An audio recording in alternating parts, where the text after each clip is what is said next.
that anytime anybody says Black Lives Matter is a terrorist group or promotes terror or promotes hate or promotes any kind of violence, you're absolutely wrong. And you're just putting your own narrative onto Black Lives Matter because you don't personally like Black Lives Matter. Exactly, and like you just read on there, and that's what I wanted to correct earlier with you, Damien, when you were saying that, oh, Black Lives Matter is this organization, and they don't, you can just join, and there is no badge. Actually, there is a protocol and a way to join any organization. They have their own policies or their own minutes or their own things that they go and look at before you can join any organization. So to just think that a group does something, so they must be Black Lives Matter, that's a false narrative, and that's wrong in every thought of the matter. Do you agree?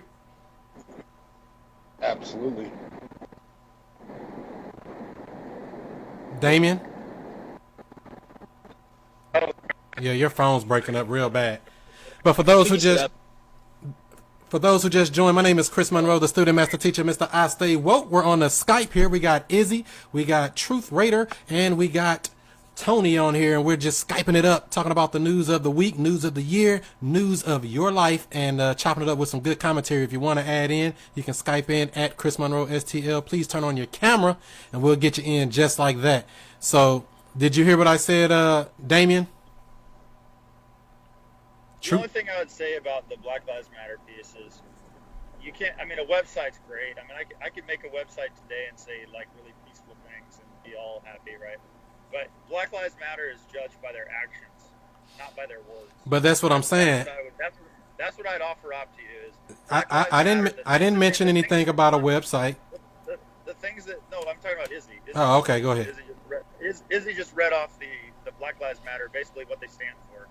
So, but I would argue that Black Lives Matter, their actions over the last 2 years, is a reflection of Black Lives Matter, not the website thing where they say that they're upset black people are in prison and all this other stuff. That's all bad stuff. No person that's rational would say that it's good. Nobody would say any of those things are positive. Okay, but question though, my question for you would be, Damien, is what violence has Black Lives Matter done? Name they haven't done any. I want to hear one terrorist attack or one act of violence. I've gone down this list 100 times, and every time I go down it, you guys just say, "Oh, they weren't Black Lives Matter," or that's not involved, or I really, because they weren't Black Lives Matter, bro. That's why. That's exactly. why you keep saying it. I could use the Ferguson riots. I can use the Baltimore riots. I can use the Malcolm X shooting, Mike X shooting. I can use Baton Rouge, Chattanooga. Okay, and here's the thing. Probably 100 different things, and you're just going to say every time that, oh, that's not Black Lives Matter. Because the reason why is because this is the reason why we say this, okay? Because first off, we're going to go down your list. The Ferguson riots. That wasn't Black Lives Matter. Black Lives Matter was a part of the march. Black Lives Matter was a part of the protest. Just because there was a riot and there ended up being a riot doesn't mean that was Black Lives Matter, nor does it mean that it was Black Lives Matter inspired, okay? Micah X clearly was not a part of Black Lives Matter, and was denounced by Black Lives Matter.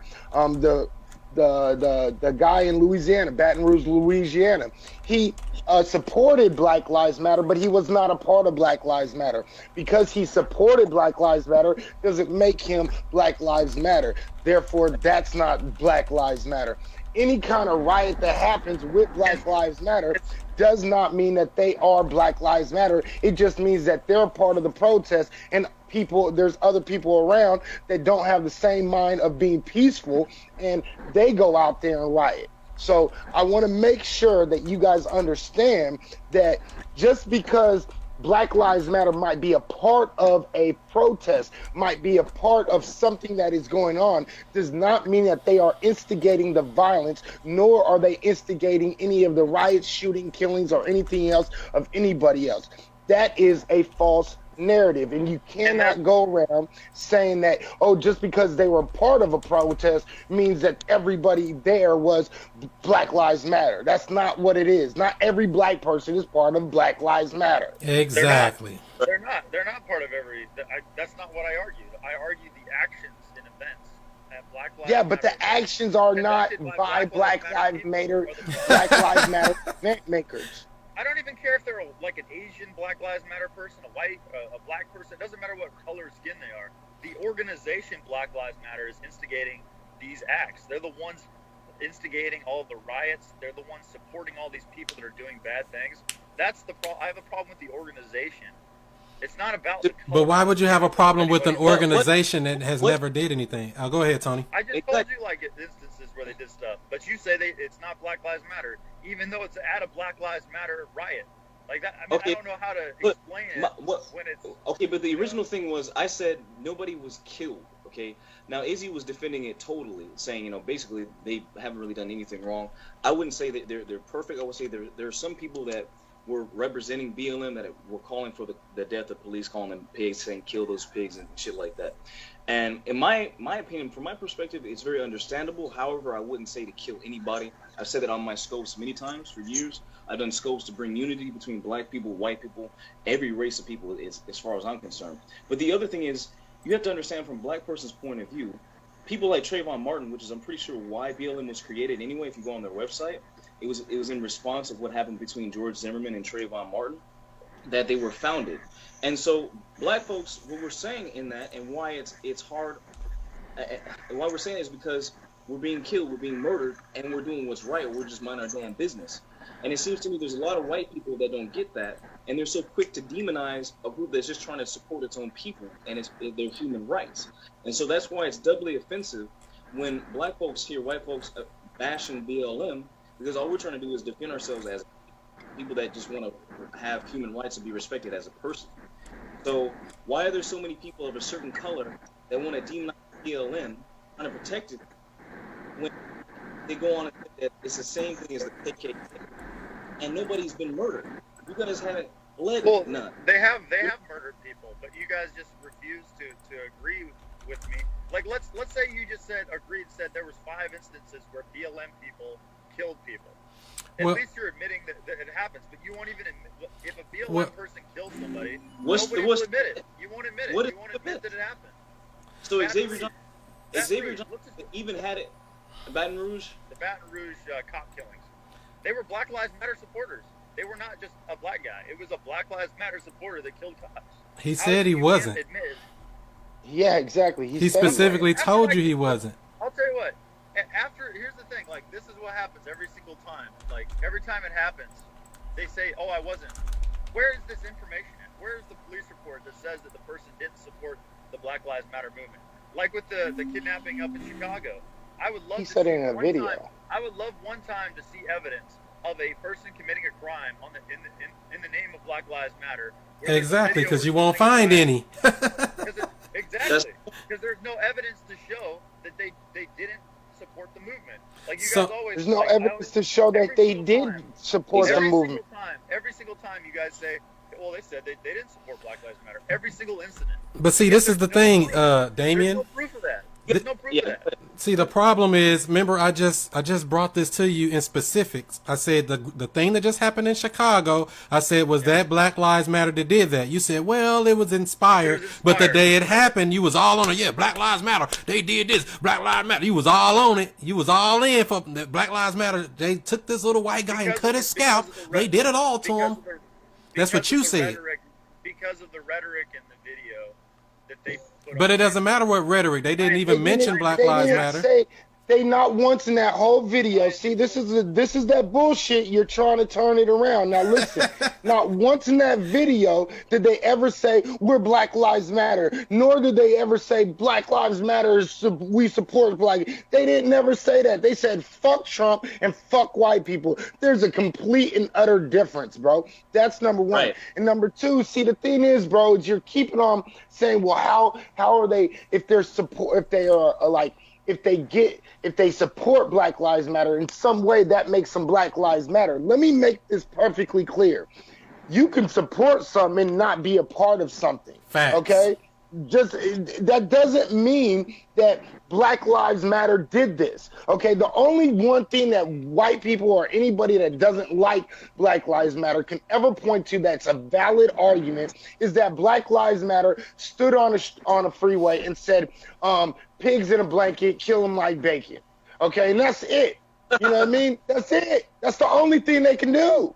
You know what I mean? And once they did that, one time, they haven't said it since then, and they apologized for saying that shit because they realized that it could spark some sort of, flame in order to go against police officers. They did that. They corrected themselves. See, and ever since then, every single person that does not like Black Lives Matter tries to pancake everything else onto them.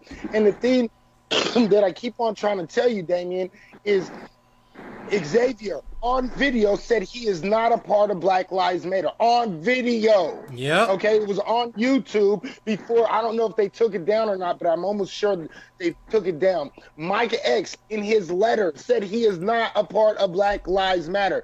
This is the thing that you're missing. You're missing them actually saying, "I am not a part of Black Lives Matter." Exactly. So he said, "Don't affiliate me with nothing." Right. Well, then you're just all you're doing is you're trying to pancake a fallacy upon fallacy upon fallacy, and then trying to make it reality. I would, if I was ever presented any information showing that Mike X did not, or that he was not BLM, I have yet to see anything but words fly when it comes to Mike X. But I have seen his face. Wait a minute. I think we got the actual video here. Breaking live. Hold up, Damien. Hold up. Wait a minute. This is the shooter. We're on a website. We're on a site called ChrisMonroeSTL.com where the information is. You can go see for yourself right here. If you scroll down a little bit, let's see. Who is that guy? Is that him? Let's see what he says here. Roll this, please. Let him hear this.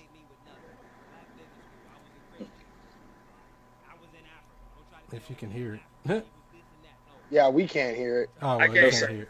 Well, nevertheless, in that video, if you want to see it on ChrisMonroeSTL.com, it tells you exactly, in his words, he tells you don't affiliate him with nothing. Nothing. Don't affiliate him.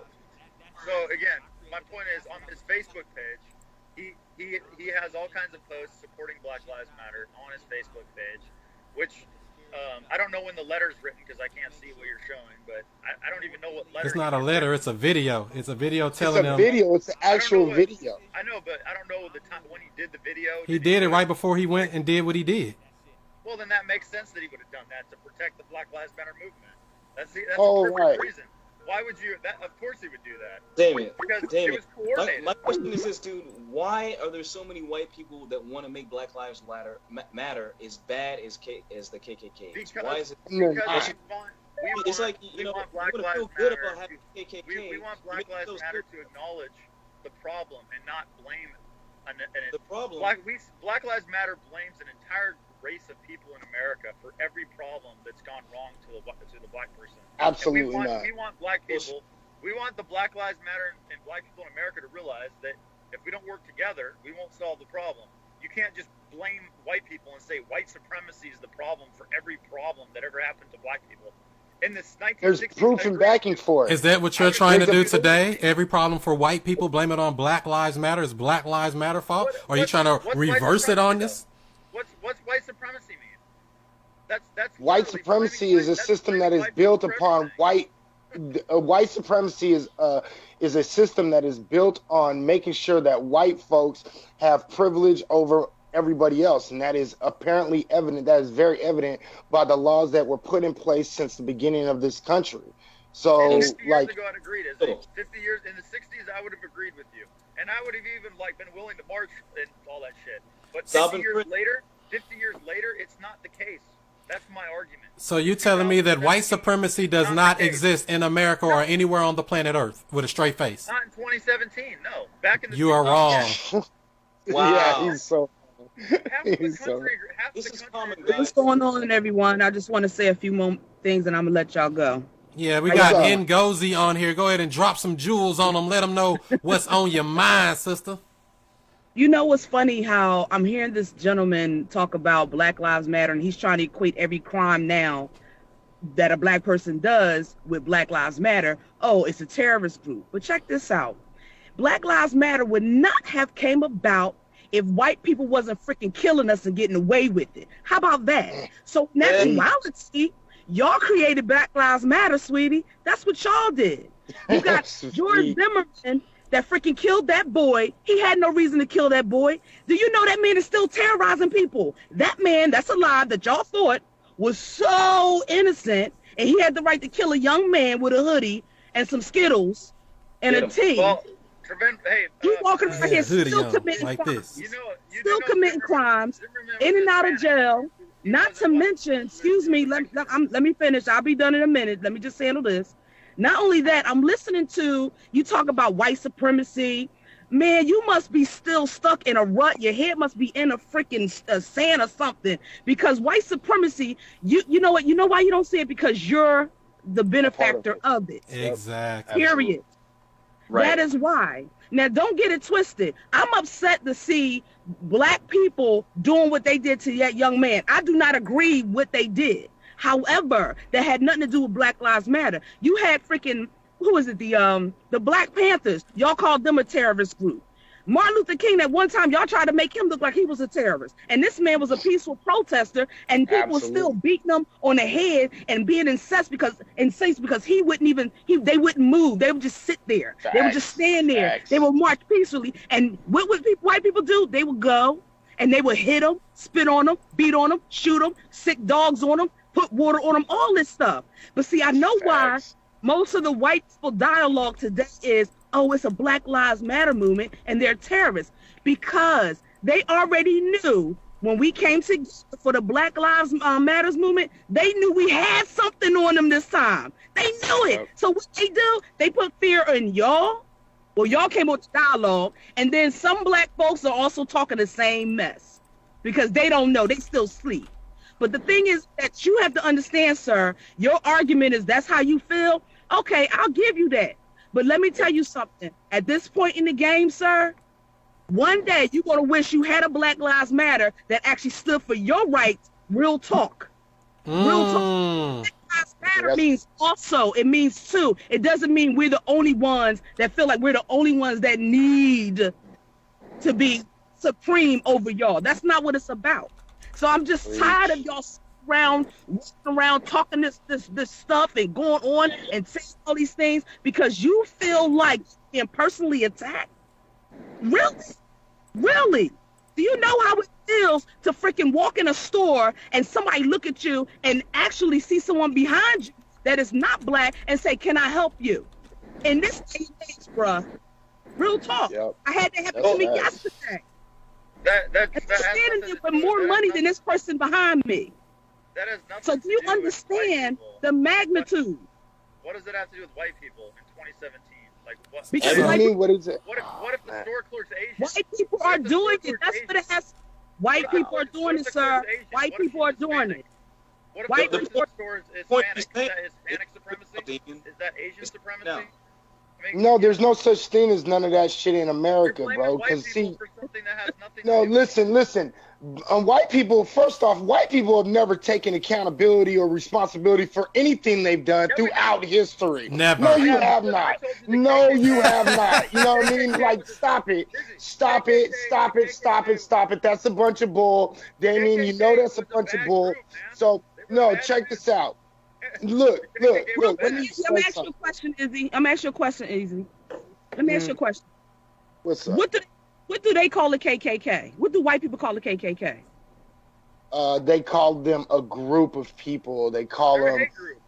They're a hate group, but they don't never call them a terrorist group. They never call them a terrorist group, and they're the ones that's always terrorizing people. Not just burning crosses and stuff. Which, wait a minute, why are you burning crosses? That's supposed to be about Christianity. Exactly. But anyway, but they're not only burning crosses, they're going over here doing this stuff, and they don't just do it, where it's necessarily a murdering thing, but they do it economically, they do it socially.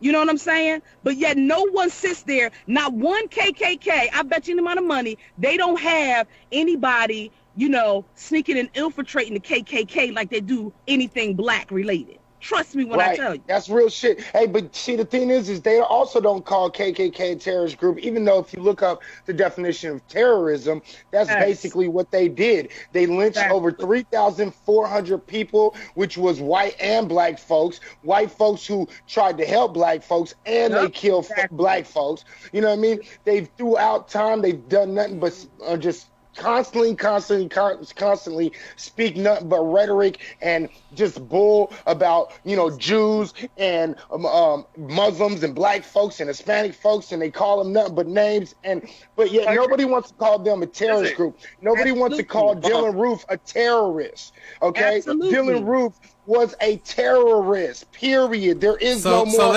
about it. Let me ask you this, Damien. Do you agree with that Dylann Roof is a terrorist? Yes or no? Damien. Yeah. You had to think about it. Wait a minute. Hold on. We got to make sure. Is Dylann Roof a terrorist? Yes or no? Yeah. You have to think about the definition and basically. He's a terrorist. So what's the definition then? Well, let's go into the definition, and you're going to find out that he was a terrorist. White people can do no wrong according to Damien Truth Rating. This is a white apologist. That's what he is. He's a domestic terrorist apologist. That's what he is. He's a mass murderer. But he's not a terrorist. He's a terrorist. No, and he probably fits the definition because he's a KKK supporter and a mass murderer. Well, what about Timothy McVeigh? How about that? Yeah, what about Timothy McVeigh? Yeah, what about him? Then what's the difference? Then what's the difference between Dylann Roof and McKay? The guy that she just said. Timothy McVeigh wanted to make a political impact as well as kill. And wait. And Dylann Roof did it when he went into a shop and he said he was trying to start a race war. That he wasn't making no kind of political statement, right? Oh. No, that's why I said he was most likely a terrorist. I said he's most likely. Most likely. It's not most likely. A terrorist. Stop it. That's a terrorist. He was, man. So those four kids. That's why you got blocked. That's why you got blocked. So those four kids that went and hurt that young boy that was mentally handicapped or mentally, you know, whatever's going on with that young boy, were they terrorists? Come on now, you ain't got to think that long now. You smarter than this and quicker than this, Damien. I know you're here asking the question now. I know, man. Because you were saying they were terrorists for cutting this young man's scalp the other day. They cut his scalp and tied him up. It was a crime, and it was definitely a hate crime, and it was definitely attempted all kinds of crimes. Well, let's scale it back then. Let's go back to Dylann Roof. A real simple one we saw on camera. Dylann Roof, was that a hate crime then? Would you agree with that one? Oh, we got him to say something. It's a miracle. Yeah. Yeah, of course it was a hate crime. Damn. But he not. Wow. That was hard. We almost had to tie his ass up to just speak the truth. I mean, shit. That was like pulling teeth. For real shit, like George Washington did all his slaves. My only problem, guys, is from the Civil War to the 1960s, I would agree that white people were doing some fucked up things. My argument in 2017 is that as opposed to the 60s and before, was, and for 400 years, if you want to use that number, that's fine too. But in 2017, my argument is everyone has the equal opportunity to succeed or fail in the United States, and not one group in the United States is being treated differently. That's my argument. Not one? That's my only argument. Not one? So you're telling me there's never any discrimination on any side of the fence? How? Even women are getting discriminated against, my man. Okay, here it is. Sometimes it's just okay. You want to know what you guys want to see? You guys want to know a good example? You want a good example of what white privilege is? Please, you want to know a good example? Okay, the perfect example of what white privilege is if a black man rapes a woman, he goes to jail for 15 years of life, even if he's innocent. Exactly. We have proof that has happened. You want to know another form of white supremacy and white privilege? When 4 white football players can anally rape a young retarded black male, it gets no press, 0 press whatsoever, rape him with a coat hanger, like just terribly torture this kid, call him Kool-Aid nigger, fucking porch monkey, and a whole bunch of other names, but they don't get any freaking jail time. But we know that these 4 brothers that did this to a retarded white kid, they're going to get life. Exactly. Every single last one of them is going to get life. Throw the book at him. Throw the book at him and throw away the key. It's smacked all the way across all national newses, all local reports, all national CNN, Fox, everything else. But yet these 4 white kids who anally raped and with a coat hanger, nonetheless, did this to a retarded black kid. Y'all didn't see none about it. None of y'all probably didn't know about it. Yeah, these 4 black kids, they need to be dealt with. They need to get life in prison. They should have never cut his scalp like that. Oh, they cut his hair. They did him so wrong. It's the worst thing ever happened. But you got dudes shooting up whole churches. Oh, well, he might be a terrorist. I don't know. He kind of might. I don't know. It might be a hate crime. I don't know. But you know what's so crazy is the fact that this happened, y'all. The fact that this happened. Now white people are saying, see, this is what we're talking about. The fact that this has happened, you got white folks already saying, oh, well, whatever we done did for the past 6-7 months, let's just go by the past 6-7 months, it don't matter. Well, what just happened, now their slate is wiped clean. Because I guess to them, is the chicken that came home to roost. You get what I'm saying? To them, the chicken has come home to roost, and that's why they like, hey, and that's why they go throw the goddamn book at these kids, for this reason only, because they're like, yeah, okay, we got somebody now, because they had racism for a second. Yeah, they had oh, it's a hate crime. It's a hate crime. But how many times we see somebody do something, somebody white do something to black, they'll even have the words written, we hate black people, nigger, nigger, nigger, all this stuff. That's not a hate crime. We got to investigate further to make sure it's a hate crime. Might just and be they a don't even troubled admit teen. it. He's just troubled. That's exactly another example. Cannibalism is the new white privilege. I always say that shit. They want to make themselves feel good about the KKK because they're like, well, we finally got something that's like the KKK, but we all know that's bullshit. AZ put that truth down pretty well, and there's no evidence to show that BLM is anything near or remotely like KKK. It hasn't been around anywhere near as long as they have, and so it's like I just. It's don't not even. But it's that it didn't come together to kill white people because they want to. KKK came together to kill black folks. You know what I'm saying? And this is why it's so amazing to me. They want to sit up there and try to compare. Really, though? So let me ask you this, Damien. Yeah, I know they try to. Go ahead, Yeah, Damien. Damien, you said that none of this white supremacy mess happens in 2017. It doesn't exist and all this stuff, correct? So does the KKK exist anymore? The KKK used to be 5 million members in the early 20s and 30s. Now it's 5 to 10,000 people. I just asked did it exist. I didn't ask any numbers. I just asked did it exist. Has millions of supporters. There's no comparison. Oh my God, billionaire supporters, but not members. Wait. Here's the question. Hey, just like he said. Hey, he was going to the Damien. Here's the question. Yes or no? Does the KKK still exist? Yes or no? Yes. Okay, then this is the difference between your KKK, because guess what? They are an actual terrorist group, but the Black Panther Party disbanded, over 30 years ago, and they was only around for like 5-6 years. They didn't kill nobody. Now what? You see what I'm saying? That's not true. Whatever. The Black Panther Party split into 2 groups. They're both currently active. There's the new Black Panther Party. No, that's the new Black Panther, and they started in the 80s, sir. They started in the 80s. Izzy, you need to go back and research Black Panther. They exist today, both groups. The new Black Panthers is not associated with the old Black Panthers, and the new Black Panthers started in the 80s after the old Black Panthers fucking were ended in the 70s, bro. That's true. That's true. You need to do research. But wait, how did the Black Panthers end though? Because white people decided to infiltrate that too. Come on now. The government did. In the 60s, they bribed the first Black Panthers back in the 60s. They bribed them. They were intimidated by them. They thought they were, hairy, big black. It's all about, it exists, but it was all about protecting our people, my man. We were being oppressed in every way, shot with water hoses, dogs, and so on, murdered in the streets. You guys bombed black churches. I mean, come on, man. You guys did some horrendous shit to black folks. I agree with you. I have no doubt that a lot of the black leaders are probably assassinated by white government people. That probably happened too, man. I mean, it's back in the 60s. I mean, Damien, I Damien, agree. I'm a good guy, dude, but I think that just a lot of ignorance is just coming out of your mouth, and you don't realize what you're saying is just ignorance. So What's ignorant? I just agreed with you that in the 60s, white people were killing black people. Okay, that's fine. How's that Generally, ignorant? Up until that point, everything you said pretty much has been just some ass backwards, just off the wall shit that has no basis and you have no evidence for what you're talking about. Well, and there's everybody no evidence for white all. supremacy in 2017.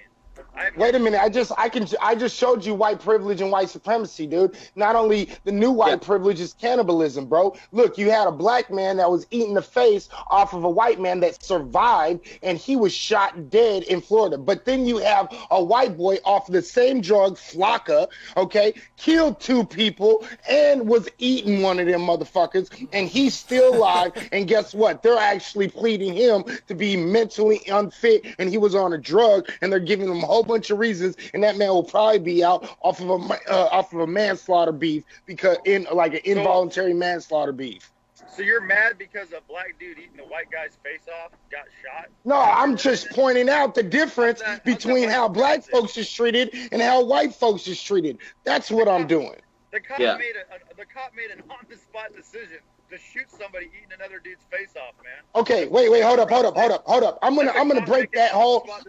You know what? And I'm gonna kill that whole idea. You know why? Because when they went after this white boy, they shot him 3 times with a taser. The taser didn't work, and they had justifiable reason to shoot the white boy that was acting like a murderer and a cannibal, but they didn't do it. They still somehow got him into jail alive. See, there's a difference, bro. When you're black, you're automatically labeled as a violent criminal, and if they have any chance at all, they will shoot you dead if they can. They will, if you give them any reason whatsoever to shoot them dead, they will. That's right.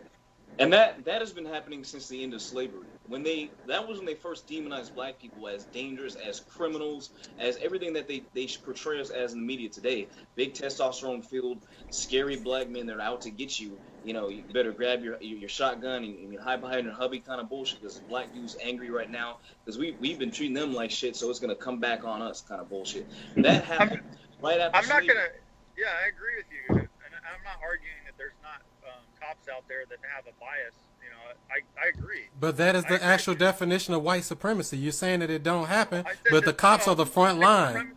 White supremacy is the belief that the whole organization is systematically against you. What I said was there are some cops out there that probably do have a bias. Not all cops. You said it didn't. No one said White people all have been anything. indoctrinated. White people have been indoctrinated with. Hey, look, white people have been indoctrinated with believing that black folks is evil and murderers ever since they started film.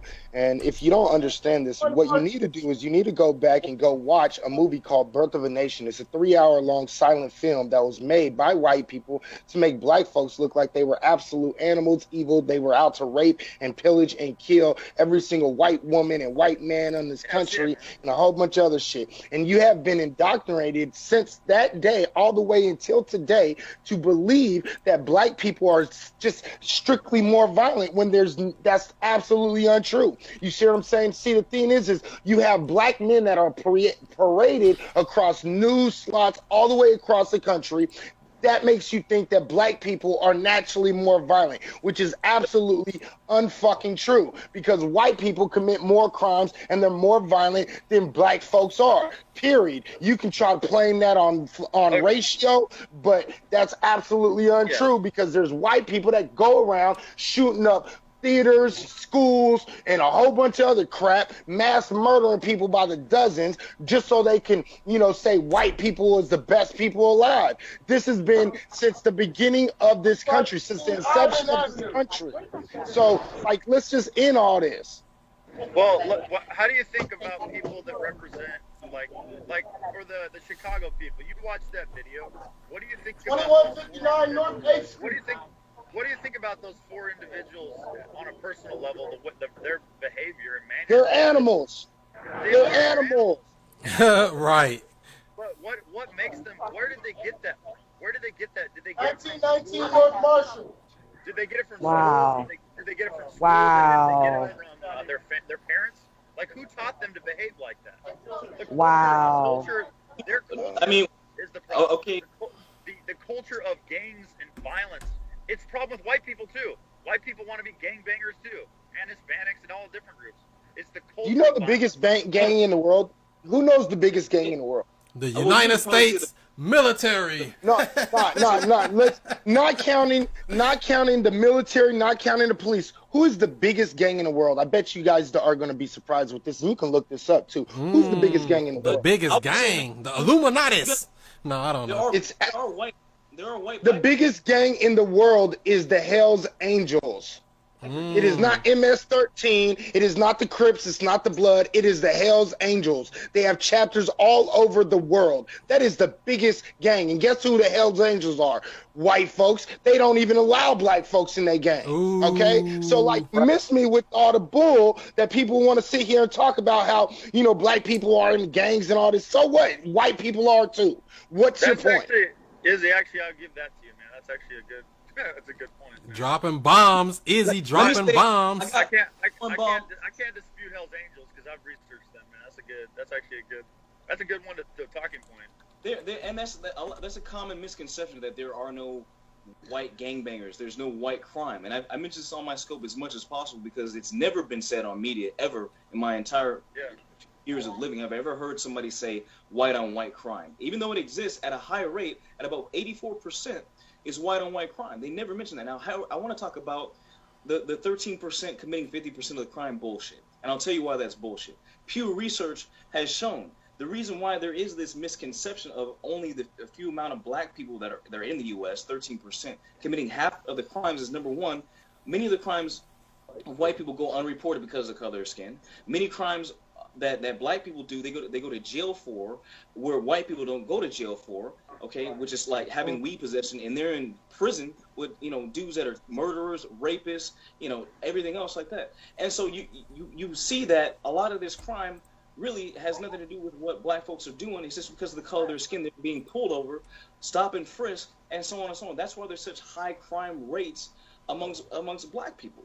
So, but also remember, hey, Tony, make sure you let them know that crime has nothing. There is a high rate of black on black crime. Like, he's absolutely right. White on white is 84%. Black on black is 90%. Now, the thing is this. People don't really realize this. This is kind of like real estate. If you ever go to a real estate office, they're always going to tell you, why is it so expensive over here? Location, location, location. That's right. Crime is based on your location. It has nothing to do with fucking race. Make sure you always understand this. If you're in a black neighborhood and a crime is committed against you, it's most likely going to be by a black man. If you're in a white neighborhood and a crime is going to be committed against you, it's most likely going to be committed by a white man. That's the numbers. Those are the facts. There is no such thing as white on white crime, just like there is no such thing as black on black crime. And the reason why, it's just fucking crime. Black on black is a narrative that they push in order to make you think, all you people out here in Scopeland, make you believe that black people are somehow more violent than the rest of the country, which is absolutely not true. Thank you. Exactly. They try to throw this narrative out to make you feel like something. They play with your emotions on a regular day. Every day they play on your emotions. It works. Izzy, you brought, I mean, at least like you're breaking it down in a smart way. A lot of people just say, oh, because because the numbers are higher with white people, that's why. At least you break it down, and what you're saying is making sense. You're talking about demographics of the place where the crime occurs. Most people that talk about this issue, though, don't address that. They try to just do the numbers game. You know what I mean? Well, the numbers don't lie, though.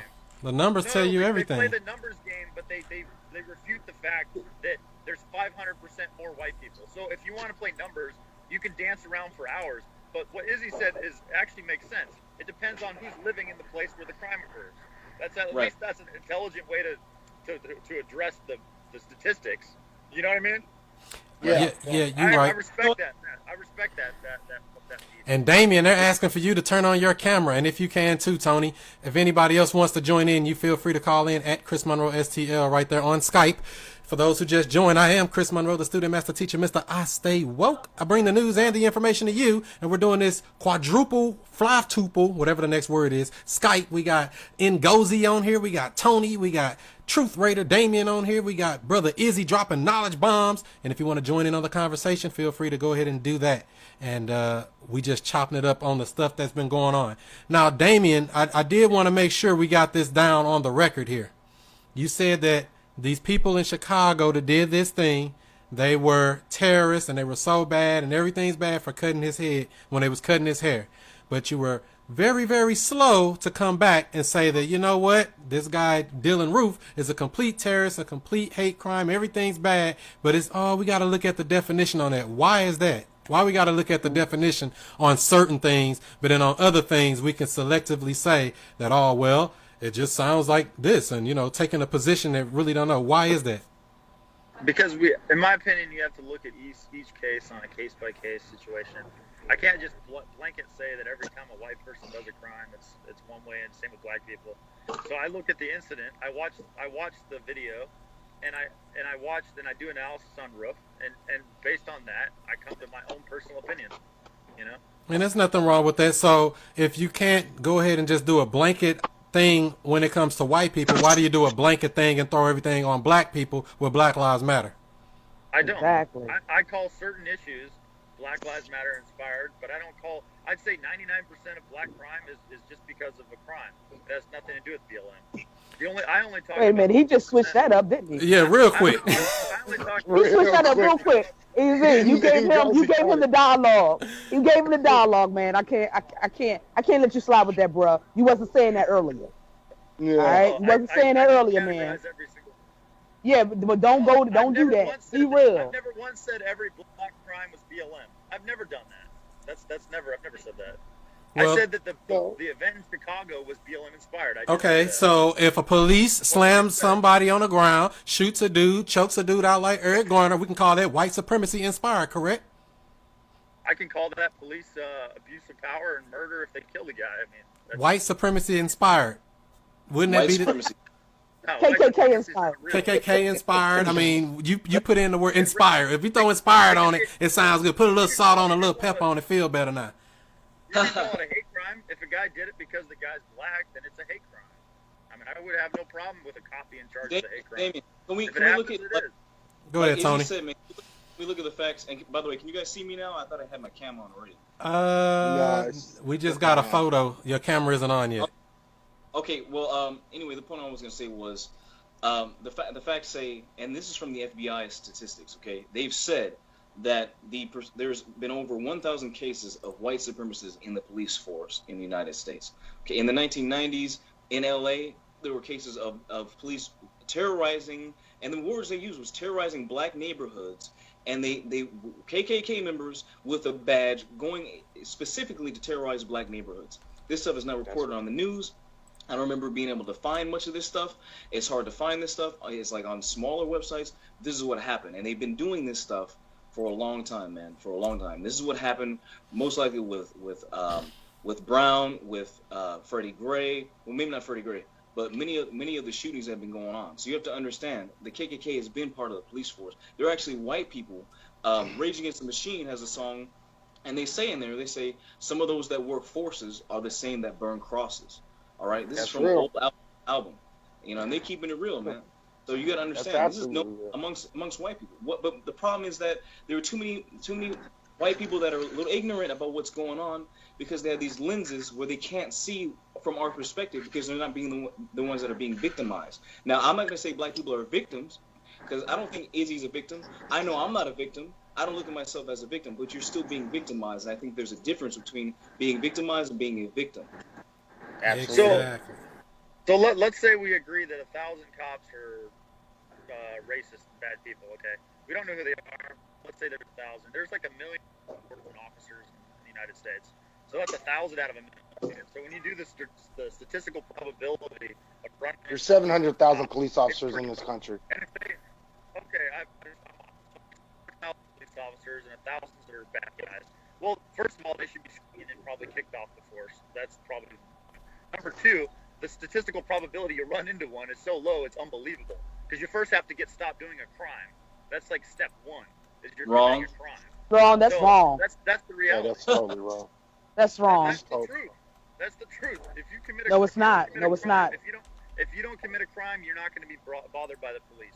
That's That's not bullshit. true. Okay, That's I not tell this true. to everybody on my scopes all the time, dude. I'm pulled over there's a reason why I don't drive a lot, okay? There's a reason why I walk a lot of different places. And the reason why is because every time I drive, I'm always getting pulled over, like all the time, and I don't never get no tickets, so I'm not driving bad. You know what I mean? So they're just pulling me over because I matched the description, or they didn't think that I belonged in the neighborhood, or they thought that I was lost and I needed help or something. Yep. See, I get pulled over a lot, and I'm light skinned.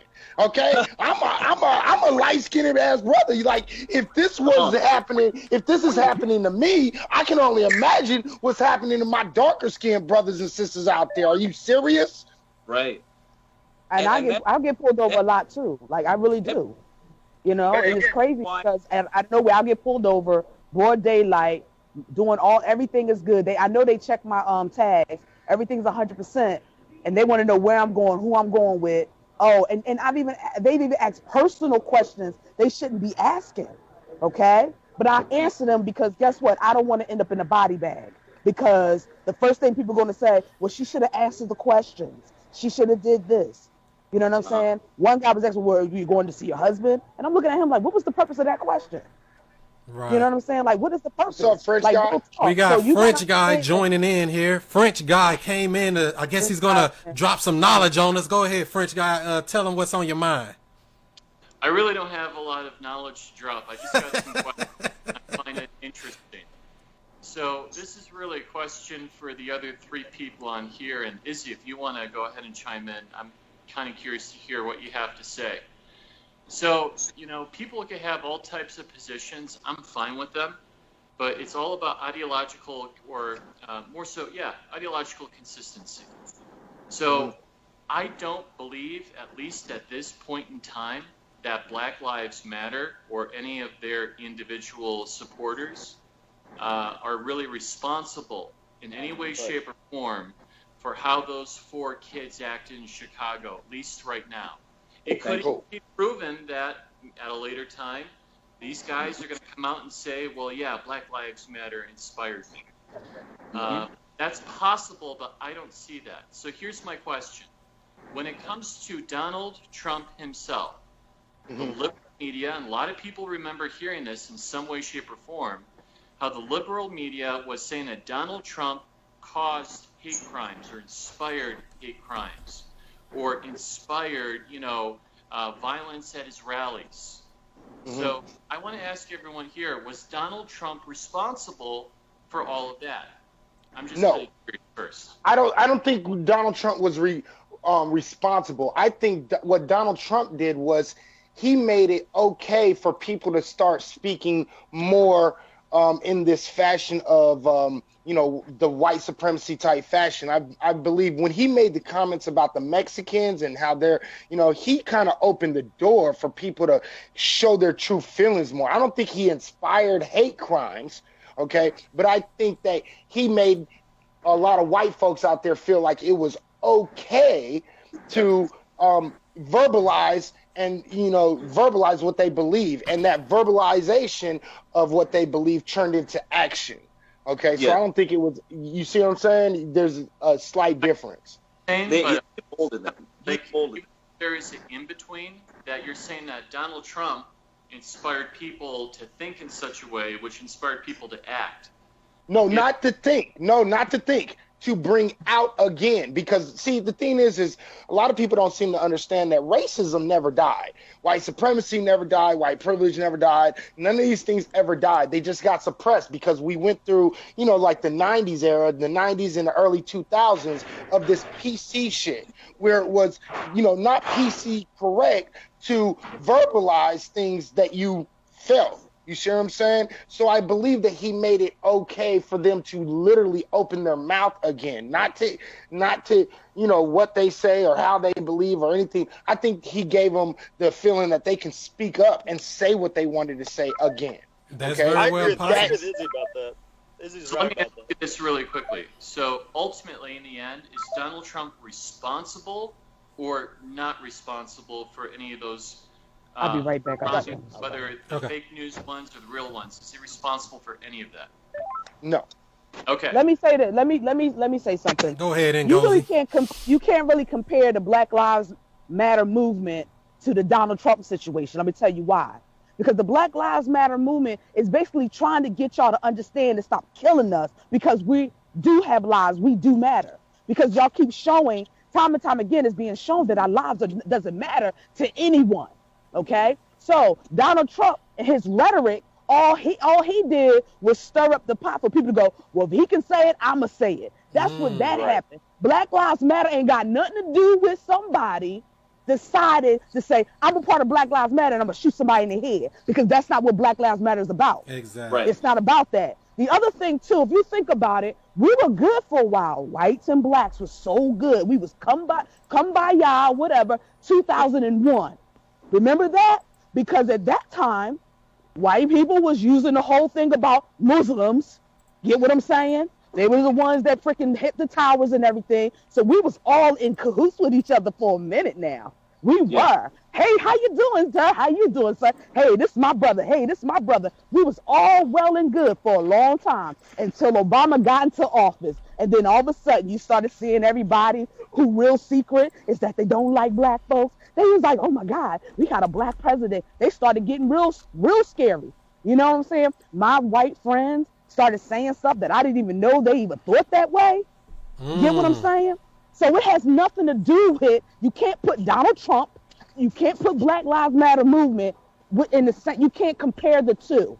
You cannot, because they wasn't speaking against, they wasn't being sexist, they wasn't being racist. All they was doing was trying to get y'all to understand we are blood. We have hearts, we have souls. We should not be dying just because somebody said they are in fear of their life, who has the gun and I don't. Come on now. It doesn't make any sense. So really, to ask that question is kind of condescending of you. Real talk. I think it's condescending. I don't think it's condescending either. But let me just say two quick things. So first, I'm glad to hear that both of you believe that Donald Trump is not responsible for how some of his individual actors acted. So whether they're supporters or people or otherwise, doesn't really matter to me. That's good to hear. Second, the basis of comparison is not to compare the two groups, saying that they're both, bad or they're both good. I really don't care about that. The only thing I'm looking at is someone, whether it's an individual or movement, when they spoke, and how that can translate into action. So both of you saying that Black Lives Matter didn't inspire these kids, I tend to agree with you for two reasons. The first reason is that when it comes to Donald Trump, I don't believe he inspired or was acting in such a way to incite his followers or his supporters to act. The same thing with Black Lives Matter, folks. I just don't see that yet. And number two, we cannot judge intention. That is hard to do. I mean, there's evidence yet at this point to show directly from these kids that they acted based upon the rhetoric that they heard. And even if they would cite that, if they would be stupid enough to cite that, because they were stupid enough to actually put this on video, and broadcast it live, I still would take that only with a grain of salt. So it's interesting, and I'm going to conclude with this because I don't have anything much more to say other than this. It's interesting when the liberal media, and I'm talking about CNN, MSNBC, and even to a degree Fox News was dabbling with it, when they were blaming Trump protesters or blaming Donald Trump for the way his guys were acting. But now in the media, there's really, I'm going to take almost the opposite point of view. There are not a lot of people even asking the question. Like CNN, they always have a discussion panel every single night. They're not even asking the question. I think we already know what the answer to the question would be. Black Lives Matter has no nexus to these kids in Chicago. But they're still not asking that question, but they're asking it for Donald Trump. So bottom line, I don't think Black Lives Matter or Donald Trump are responsible for how people act. I believe that people are individuals and they act upon, their own stupid ideas. Whether it's, a Donald Trump supporter that may allegedly spray paint something or do something to someone in the subway, allegedly, or, these kids as well. I don't think it's Black Lives Matter. And we throw a lot of people in the groups that they wasn't even into. And now that we got Tony on camera, what were you thinking, Tony? Okay, I'm glad you guys can see me. I was battling. So for some reason, it's only working on my iPad and not my computer. I agree 100% that everybody's responsible for their own, individual thinking, thought process. Some people do, however, fall into a category of a group, and they're part of a group. And I see no evidence to pin this on BLM.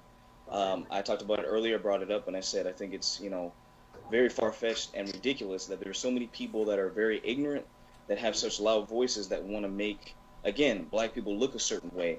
And then so I question, what is their motive? Are they just racial people? Do they just have a problem with black people? Do they want to make BLM look like the KKK because they feel bad about the KKK? Is it white guilt that's fueling that?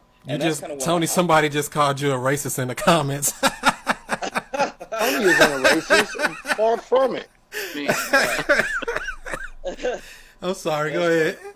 But, I love the fact that I have diverse scopers in my scopes, man. I know that you have the same.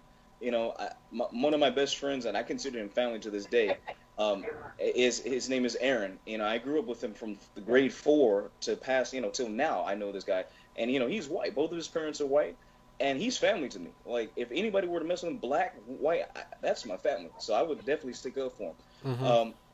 But I just question, what are people's motives when they want to pin certain things on black people?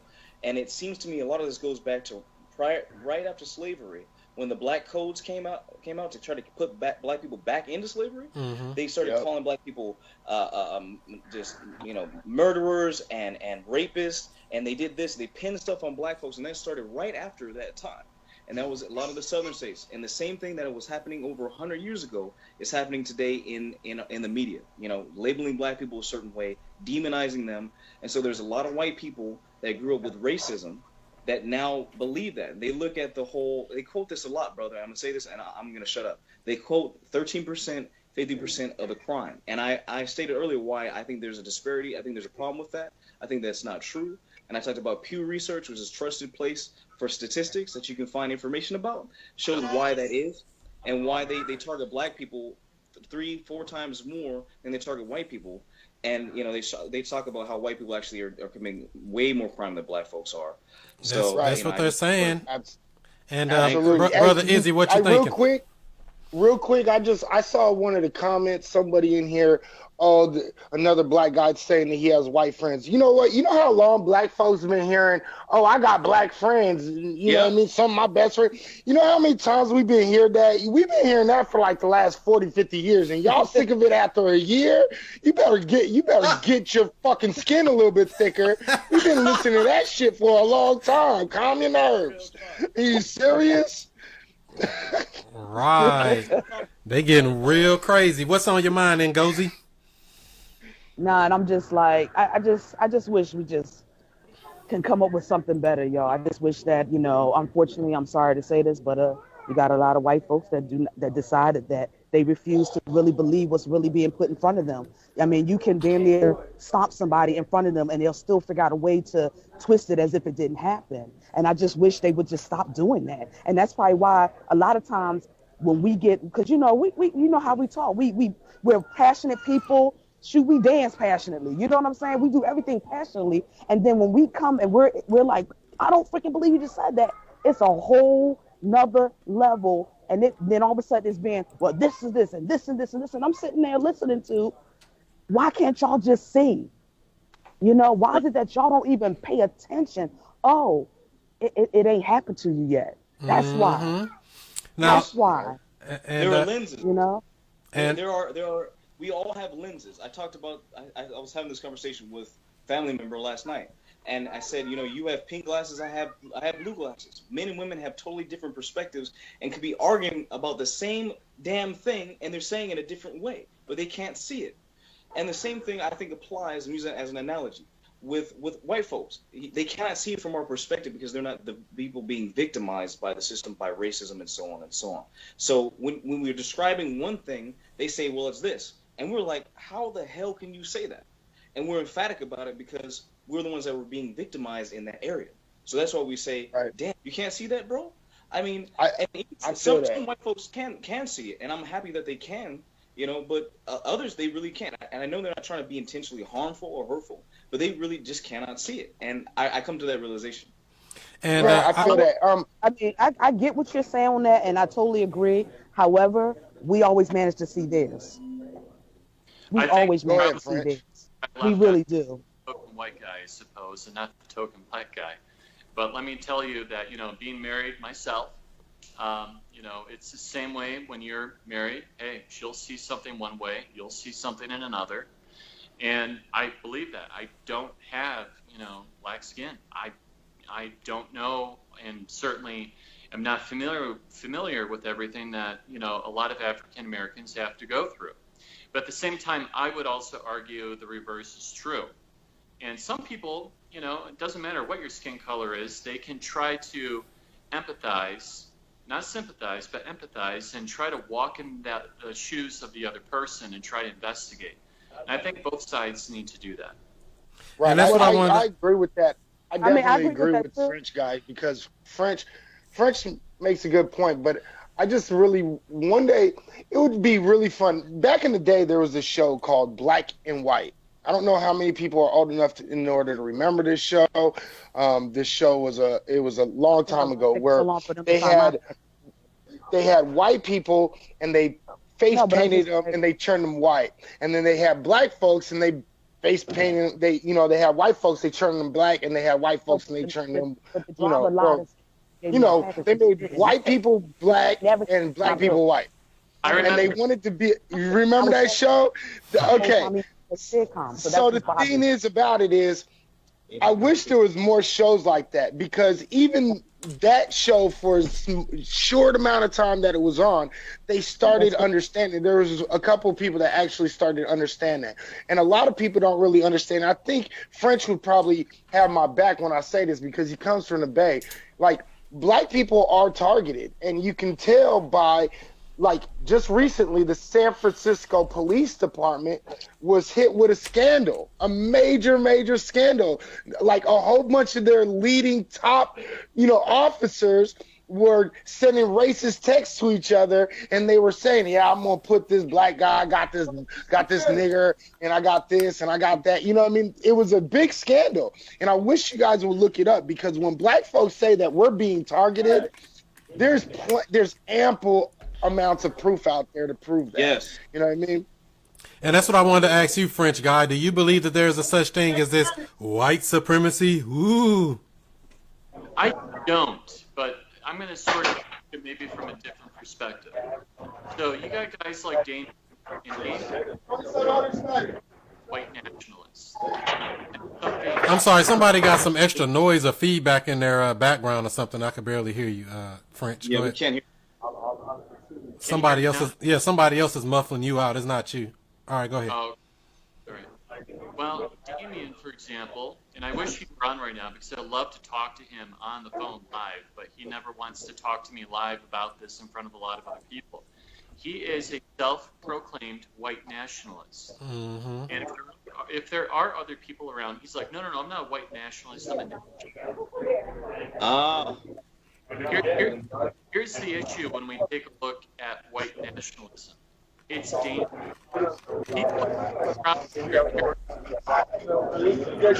I can't hear French. All I hear is... Somebody got some noise in their background. You can mute your mic if you're not on the mic, whoever that is. I'm sorry. Whoever's not talking, you can mute your mic so that that background noise isn't coming through. Sound like we at a state fair somewhere. I'm about to go get some hot dogs and some ketchup, even though I don't eat meat, but All right, go ahead, French guy. I guess we can try again. He said, quiet down, Izzy. I think someone's still trying to mute it. They said it was you, Izzy, making a party over your house. You had a whole bunch of people. No, I don't have nobody over at my house. You heard the dog. That was me. I think it's in Gozi. Yeah. I think it's in Gozi, personally. I'm checking now. Thank you, Gozi. Yeah, it's Gozi. It's Gozi. All right, go ahead and try again, French guy. A lot better, okay. So I don't think that white supremacy exists among all white people. I just don't. I think it exists among subsections of white people. Damien is a good example. Damien is a white nationalist, self-proclaimed white nationalist. And I think that is dangerous talk and dangerous rhetoric. For example, the type of guy that likes to put videos on his scope where he will cite, Richard Spencer and all of these other folks. There's another guy on here too. If you talk about someone that is mentally challenged, his name is Pure Conservatism. Oh boy, he's a riot. You should listen to him. And, for example, I haven't ran into him yet. Nothing but white nationalism. And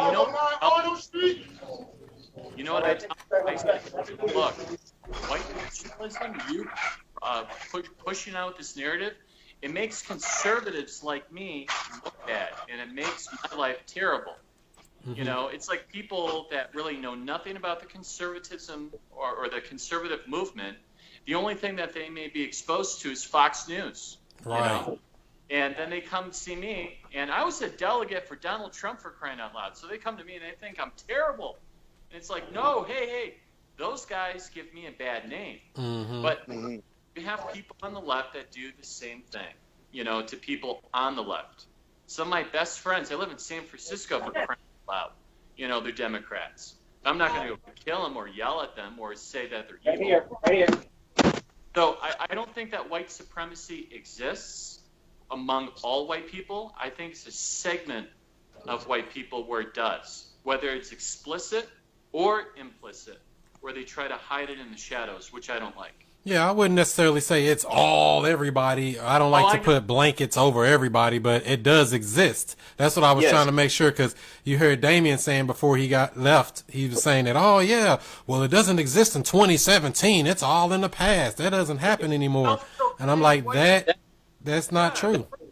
I think what he's doing there is he's very shady and shiesty. He's trying to hide what he really believes, and he's throwing out propaganda of bullshit to kind of make you think that it doesn't exist anymore. Now, we already, which is ridiculous because we're smart enough and wise enough, we're woke enough to know that it's blatantly, apparently happening today, very strong, and especially during Obama's shitty-ass administration. So, he's really making himself look stupid and insulting our intelligence at the same time. And so now we're fighting more. And I already told the dude's a shady guy, and I told him to his face on this broadcast, I blocked your ass 3 times for a reason, and everybody that I know blocked you because you're a shady person. So, I think that the guy's, actions speak loud enough. So basically you telling me we got a character called Damien Darko on one end, that's all, he's just a good guy, then he go turn into Truth Raider, dun, dun, dun, dun, and then he come in and do some other crazy stuff. What's on your mind, Izzy? Yeah, man. Me personally, I don't look at, maybe I'm a little bit different on probably both of you guys, because I look at white supremacy not as an individual thing. I look at white supremacy as a way of life in America. So far as like the rules, the laws, and things of that nature. So when I look at white supremacy, I don't think of it as an ideology. Don't get me wrong. There are people that do have the ideology of white supremacy, but I think white supremacy as a whole has more to do with the laws that are put in place, the way that we view things, the way that we see things, and the way that things are shaped out as far as maybe the media and, just the way we live every single day. So when I say white supremacy, I'm not saying not. I can agree with French with what he Right said. here, right here. When I say white supremacy, I'm I listening. say, We're not on- white supremacy is it's alive, and it's with everybody. No matter whether you agree with it or not, it's out there, and everybody gains from it. You see what I'm saying? So It's that's being my refined as we speak. What's on your mind, Ngozi? Wait a minute, hold on. No, go ahead to the next person because I'm getting my package. All right, go ahead, French guy. What were we saying? I was saying that when it comes to what Izzy just said, I agree with him. Not totally, but in part. And I'll give you a really good example. Take a look at cocaine, crack cocaine versus powder cocaine, and the sentencing guidelines attached to the two. Number one, I don't like sentencing guidelines to begin with, but why does crack cocaine, carry a much stiffer penalty than powder cocaine? Because it's primarily black folks, of course. That out, and that right there is, I would say, legislature getting involved, and whether people want to say it's race or not doesn't matter, but race is a factor in that. Yeah. Now you got that with sentencing guidelines, which I think is probably the best thing to look at, but at the same time, even if we were able to eradicate all of that, unfortunately, I don't think that racism is going to go completely away among, black folks and white folks. As long as it doesn't turn dangerous, that's the only thing I care about. And, for example, we had a lot of attempts, whether they were well-intentioned or not.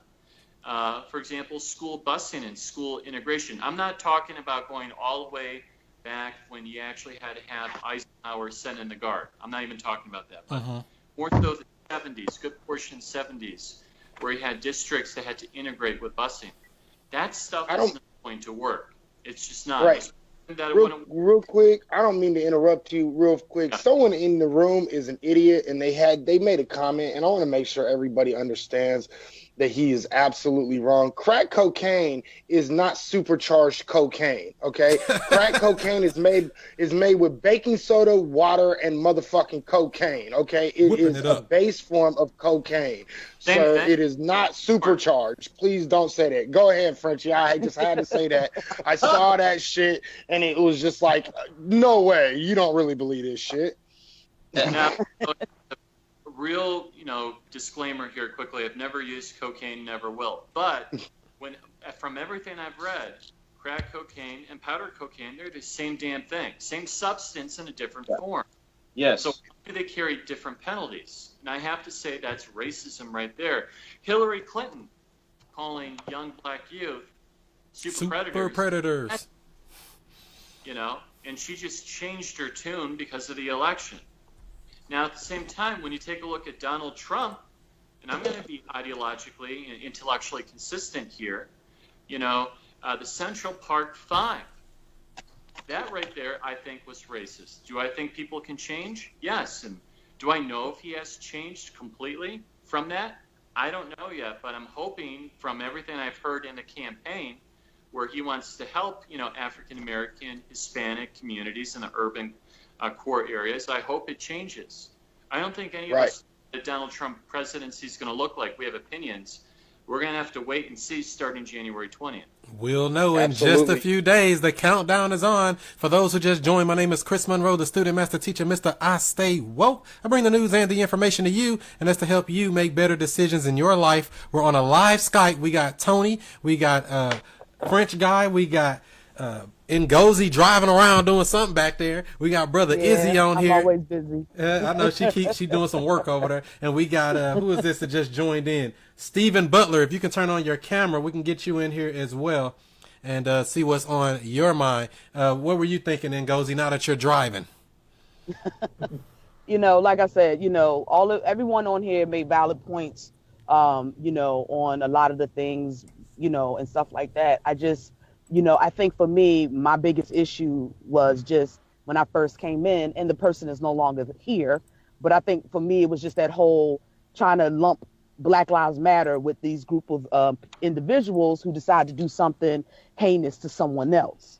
And, and so it's like, because you got to understand, it ain't just him that's saying it. You know what I mean? Right. And it's like, it's spreading like wildfire. And, you got to understand, a black person, the dialogue is going to be between white with white, black with black. Then it's going to be somebody white that's going to try to come to me and be like, hey, girls, yeah, how about that Black Lives Matter? I know it's crazy, right? You got these kids walking around here killing, for Black Lives Matter. Now, me being the person I am, I'm not going to try to cuss them out because I'm thinking in my head, they're getting this information and they're attaching to it thinking that this is what it is.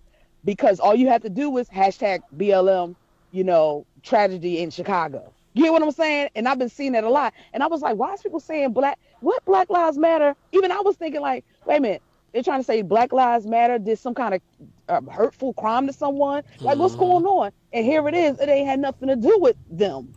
And even if someone says something, now this is the thing. Even if someone does say something, even if those kids or grown-ups or whatever they are decide to say, yeah, it was inspired by Black Lives Matter, I'm still trying to figure out how could that have been? Because that's not what that's not what the movement ever talked about. Exactly. It don't have anything to do with it. As anything. So the fact of the matter is, I'm almost afraid of that being said just for the sake of it, for the sake of TV or them being, getting more exposure, another 15 minutes of fame before they in jail for the rest of their lives. And then people saying, see, I told you, Black Lives Matter incites hate. They incite this, they incite that. But it puts black folks in danger. It put us in danger. And the sad part is that when we just had Donald Trump, elected, president-elect, the irony of it is what they didn't talk about in the news too much. There were many kids that were being beat up, what is the other one? Held hostage in schools by other white kids. And they was talking about Donald Trump. Wow. Because now we need to go back to Africa. Those kids, especially the Mexican kids, they need to go back to Mexico. See, they don't talk about that in the news. Yeah. You hear a little bit, but that's it. You hear just you know what I'm saying? I'm in part and disagree in part. There were some real cases in schools of Latino children, African American children being sent or being said that they're going to be sent back home by Donald Trump, which is absolutely wrong. Where's their home? Their home's right here, period. The United States. That's it. Mm-hmm. Now, if we're looking at... Unfortunately, you know how kids can be. Yeah. That's what I'm saying. However, but I know some people that's in the media. I know some people that's in law enforcement in a few different parts of the world. And I know documented proof that these things happened that they didn't talk about on the news. And I agree for those. Now, here's the real interesting thing. The media was pushing a lot of false news stories, which appeared on CNN, which I'm looking at right now. Granted, they're talking about the shooting in Florida at the airport. But they would be talking about how a synagogue had some racist stuff that was spray painted. And then they found out who the culprits really were. There were two Jewish kids that were trying to start some crap. Or the Islamic woman on the subway. I don't know if you heard about that story. I heard about it. Accosted, and that was proven not to be true. But a lot of these stories, that were illegitimate were pushed by the media. And with the other stories you're talking about in the schools, they didn't have an opportunity to air because the media got burned. If the media were just honest and did some research first, then these legitimate stories would have come to the surface. But that unfortunately didn't happen. So I agree with you in part, and I'm not going to but that's what I'm saying. But technically what I'm saying, it didn't get put in the media. So regardless, they still was at fault regardless. You know what I'm saying? The thing is that I just think like we're here, we're having a conversation, we're able to have dialogue. What you say, a lot of stuff that you're saying, I agree with because, I don't look at it as you coming from a biased point of view. You know what I'm saying? Same thing. You know what I mean? So it's just like, but the thing is that where can this dialogue go with us? How can it get to a point where other people are starting to really come together and be more active in doing something about it? I'm sorry. I think Donald Trump should have said something about these kids doing what they were doing, that the proven stuff. Instead, he gonna say, just stop it.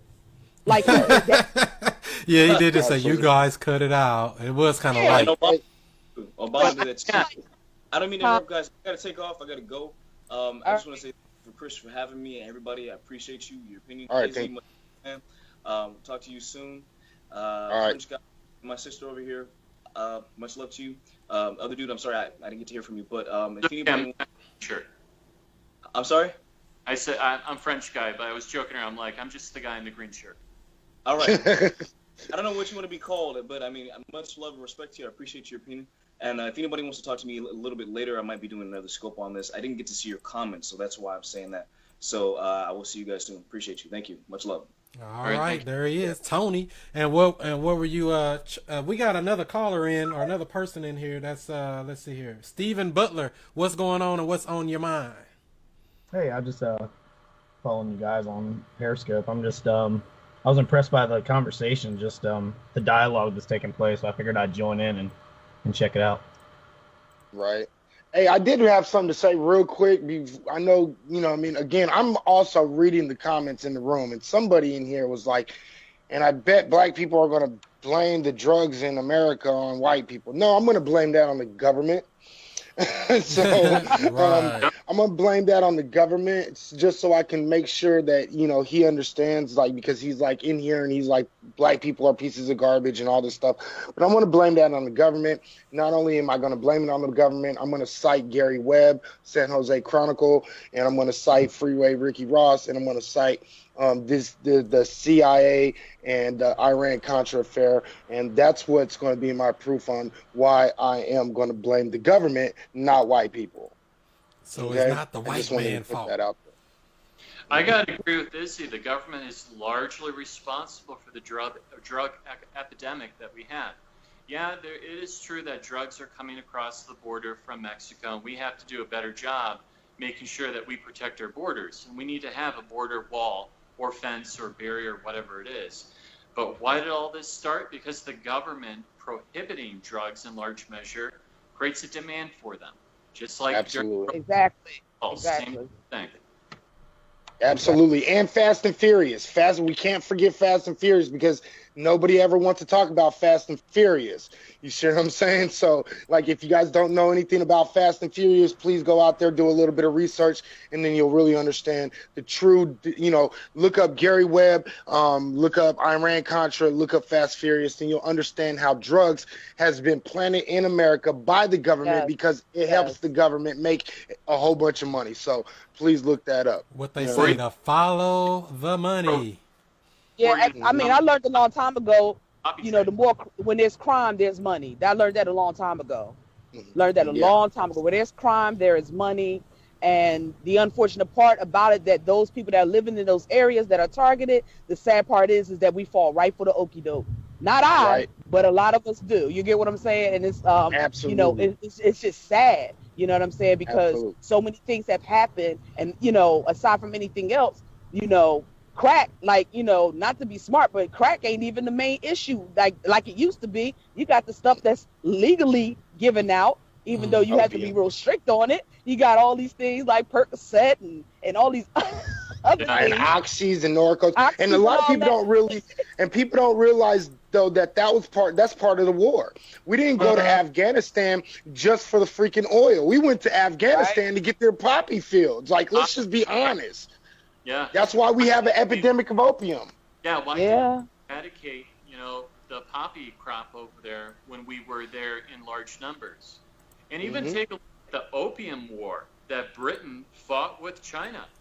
The British, my goodness, they want to ensure that there was a continuous supply and market for opium in China. The Chinese fought the British to keep that crap out, And that right there, I'm not blaming white people. I'm blaming Great Britain, or more so back then, just, England and Britain for all of that, for their commercial interests. And we see the same thing today when it comes to pharmaceutical companies pushing Percocet and OxyContin and all of these other things. It's just ridiculous. Yeah, they always about getting their money. Measure. It is.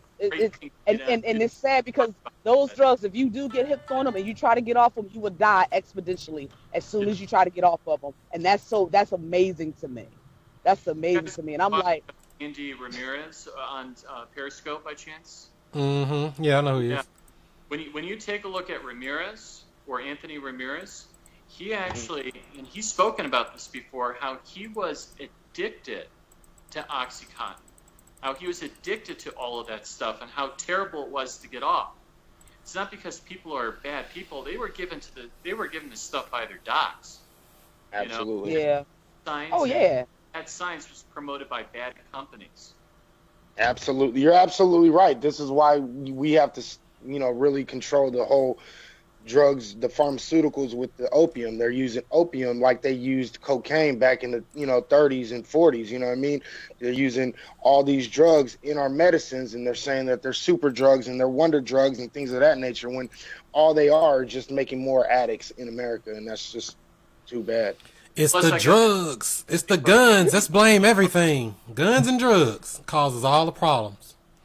And French guy, I didn't get to ask you earlier, French guy, what did you think about this terrorist attack here in Florida today? What were your first thoughts with that?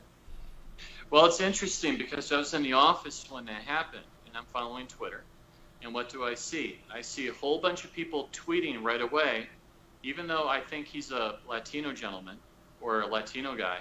Oh, this was ISIS inspired. And someone even said later on in the tweets, even though he's a Latino, it's still ISIS.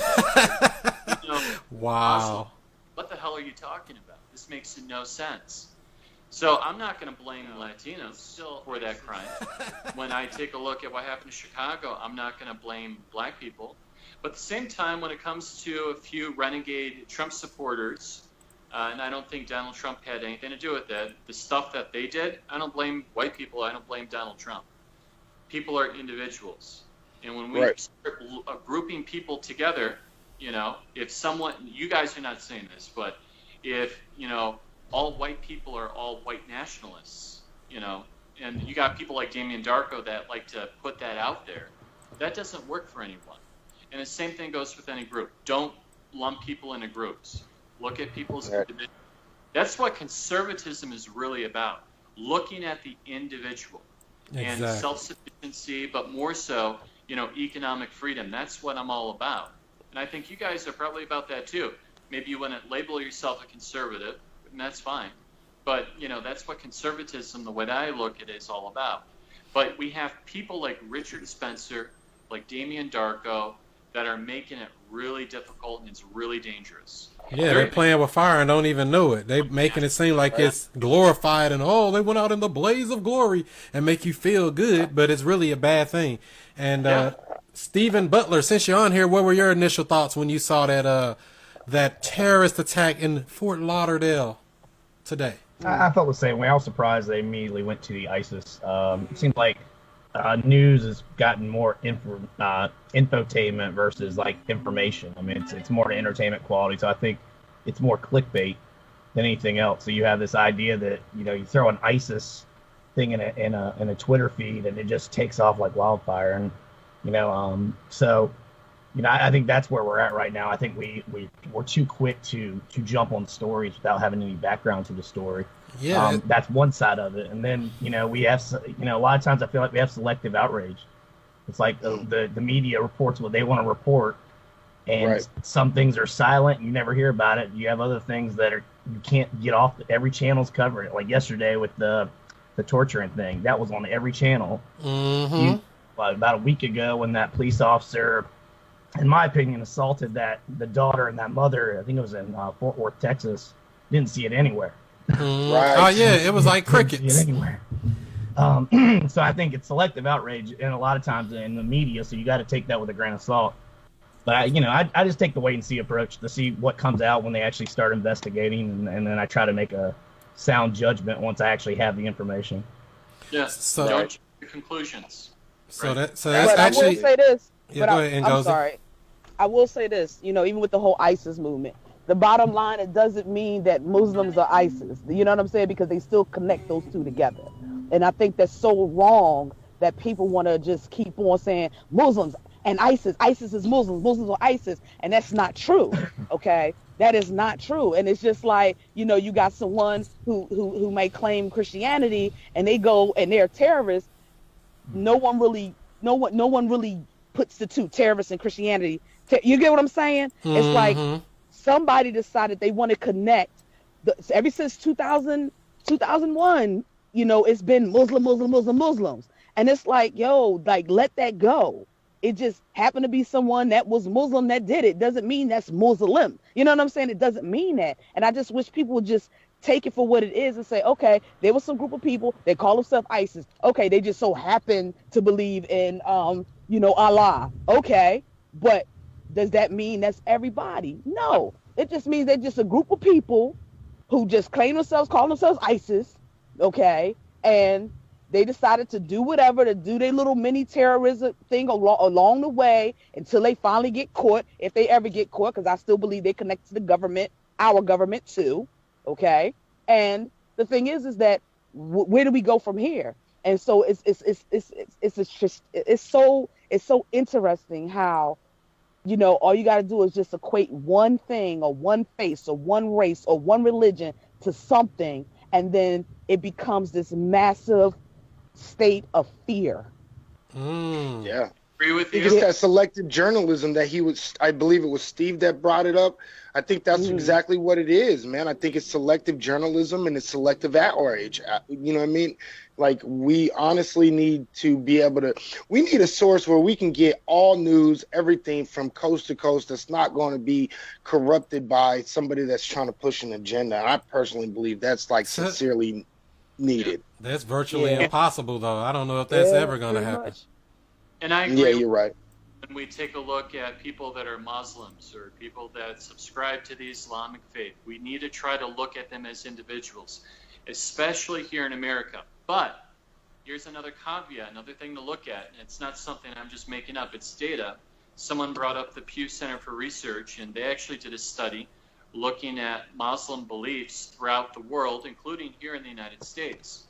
And when people were polled about, you know, various practices such as, you know, people that engage in apostasy or leave the faith, is it permissible to kill them? We're talking about double-digit numbers, and they were really high. Even here in the United States, I think it was unacceptably high. I don't remember the exact number. You could take a look at the Pew Center report online. But I mean, it was somewhere just under 10%. Honor killings, all these other things. So we need to look at people as individuals, but I think that within Islam itself, there are problems. There are problems in every religion, but I think that they're more profound within Islam. Well, I think that's because they pushed that Sharia law, though, bro. Yeah, I don't agree with that because Christianity, you know, killed a lot of folks. I'm sorry. They did. And that's just what I was getting ready to ask. I was going to ask the number one. I was going to ask the number one atheist I know, Izzy. Do you believe that religions are the cause of all the trouble and the drama on the planet? Absolutely. Well, they are directly linked to every single problem. Yes, I do, like, wholeheartedly believe that. Yes, because Christianity, Islam, Judaism. I mean, well, not as much Judaism, but a sect of Judaism. All religions create diversity. And people need to understand this because, see, the thing is whether you're a Christian or a Muslim or whatever, you're always saying that you're the chosen people. Okay. Now, you might not like to say it in those terms, and you might be like, oh, that's not true. And, you know what I mean? But the facts of the matter is, if you read every single religion, Islam says we are the chosen people. Christianity says we are the chosen people. Judaism says we are the chosen people. And pretty much any other religion that you come up with is going to say we are the chosen people. You see what I'm saying? Well, what that does is it divides people because it tells one person that they are chosen, and it's okay to tell these other people that they're not chosen, in which they're better. And that is the problem with most people. Most people think that they're inherently some way better than another person. This is why you have crime, racism, hate. You see what I'm saying? So when you think that you're better than somebody, what you're doing is doing the same thing all religions are doing, and religions is the beginning of all of this. So that's my personal opinion. I think religion has a major part in all the hate, violence, and crime that goes on anywhere around the world. And so would you agree with what he's saying there, French guy? Not completely. I see where he's coming from. I think that really what causes most of the strife and wars out there, it's just plain and simple economics. Maybe I'm a little bit biased because I got a degree in economics and I have a degree in history too. When I look at everything, I think it's all economics, including the Civil War. I don't think it has anything to do with African Americans or slavery. It had to do with tariffs from Abraham Lincoln. But I could talk about that. But I look at it, what Izzy said, as, you know, true, but not completely bad. It just depends how far you take it. For example, I'm a Roman Catholic. I believe that when it comes to my faith, that's what God wants. But that doesn't mean, at least in my perception, I'm going to be treating people any differently or I'm going to harm them or whatever else. Going all the way back to Jesus Christ himself, whether people believe that he's divine or he was just a philosopher. You can look at all the Gospels. He never said, you know, kill people that are radical or kill people that disagree with you. Put that right here. When we take a look at Islam, that is the case. Because when you take a look at Muhammad specifically, it was Mecca and Medina, I believe. He wanted to go over there and he preached and he's like, you need to submit to Islam, and people laughed him out of the city, got off his soapbox. He came back and he forced people to convert. And if they didn't want to convert, then he killed them. So Off with this head. Inherent violence mentioned to spread the faith in the Quran and in history. But you don't. Well, I would. Can't the same be said for, you know, the Europeans that came over under the premise of spreading Christianity to the indigenous people? I mean, absolutely. I mean, it was called white man's burden. They did it in Africa. They did it in Asia. They did it in North America, where they thought they were in India. I mean, they did it all over the place. So this idea that this is the first time this has happened, though, Christians have been doing this since they began to spread their wings in terms of imperialism. Whether it was Europeans in the scramble for Africa or it was the age of exploration and colonialism. I don't think they're mutually exclusive. I think all religions have partaken in this. And I think right now, I think there's a very ethnocentric view of religions. And it's like we're right, they're wrong, as opposed to saying, you know what, it's a belief system and they're going to believe what they're going to believe in it. And there's room for people to have multiple belief systems, even if you don't necessarily agree. We're just not tolerant, and we don't show empathy to allow these systems to coexist. And I think that's the bigger problem. But I don't think we can have, if we're going to have an historical discussion, we have to be careful, because Christians and Europeans have been spreading Christianity and doing it this way since they began to look outward from Europe. They did it. They did it everywhere. They carved Africa up like a puzzle in order to basically spread Christianity and create missions and have, like you said, economic interest in these areas. But Christianity was part of that. It wasn't just economic. It was Christianity was being spread through that. So I think it's hard to say one group, it's okay for one group to do it, but when another group does it, you know, we have to be careful today to be more cognizant of that particular group. Yeah, absolutely. Most definitely. He's absolutely right, because he said it, man. You had the Crusades, you know what I mean? After you had the Crusades, and then people started coming to America. You had Manifest Destiny, and this is precipitated on the Christian belief, and this wasn't even that long ago. So when you talk about Manifest Destiny and, you know, the westward expansion, you know what I mean? Like, you have this going all the way around the world. The Congo, they thought it was okay, you know what I mean? Like, this is religion has always made it okay in some way to overtake somebody else and force them to convert to their belief. Every religion has done this. Not one, not just the Muslims. I mean, but Christians, Muslims, everybody who does this that has a religion, they've all done it. And it's throughout history. Now, maybe Christianity hasn't done it, you know, lately. You know what I mean? Like, after they've conquered the whole planet, let's go ahead and let's be nice now. But, go ahead. but they have done it, and there's a history of it, and we have to stop thinking that, oh well, Muslims say it in the Bible. Well, actually, I mean, in the Quran. But the thing about it is, it actually does talk about it in the Christian Bible.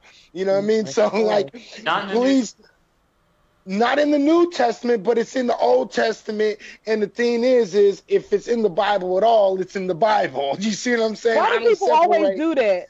Why do people do that, Izzy? I don't know. Not why. in the New Testament. It's everything Right. that was in the Old Testament don't apply no more.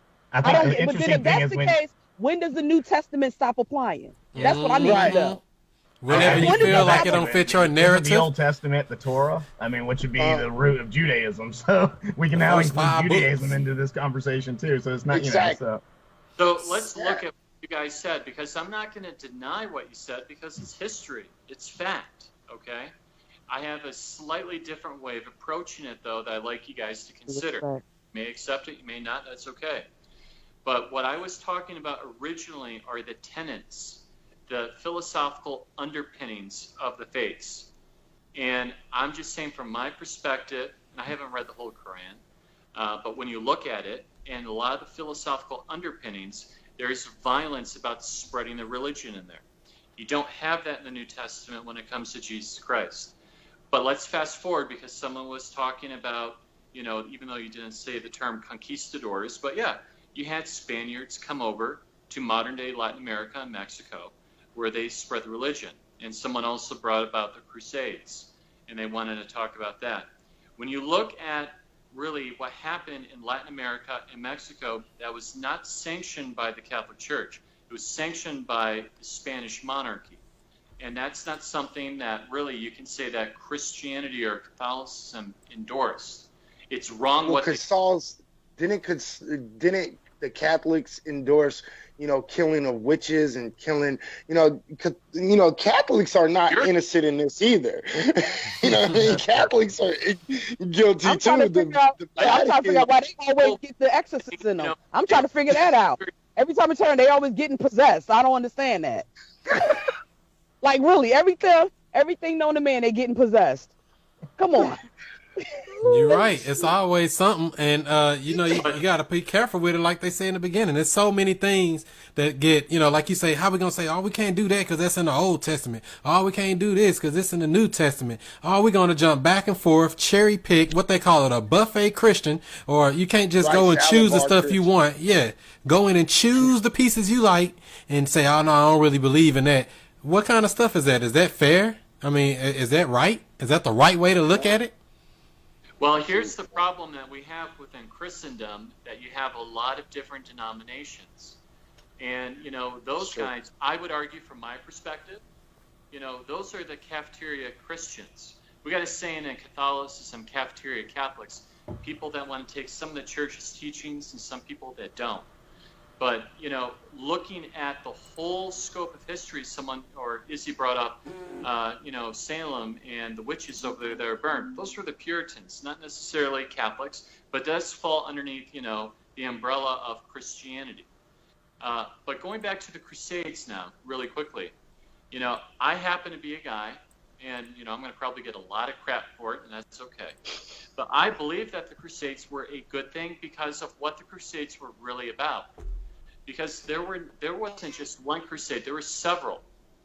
And why were the Crusades fought?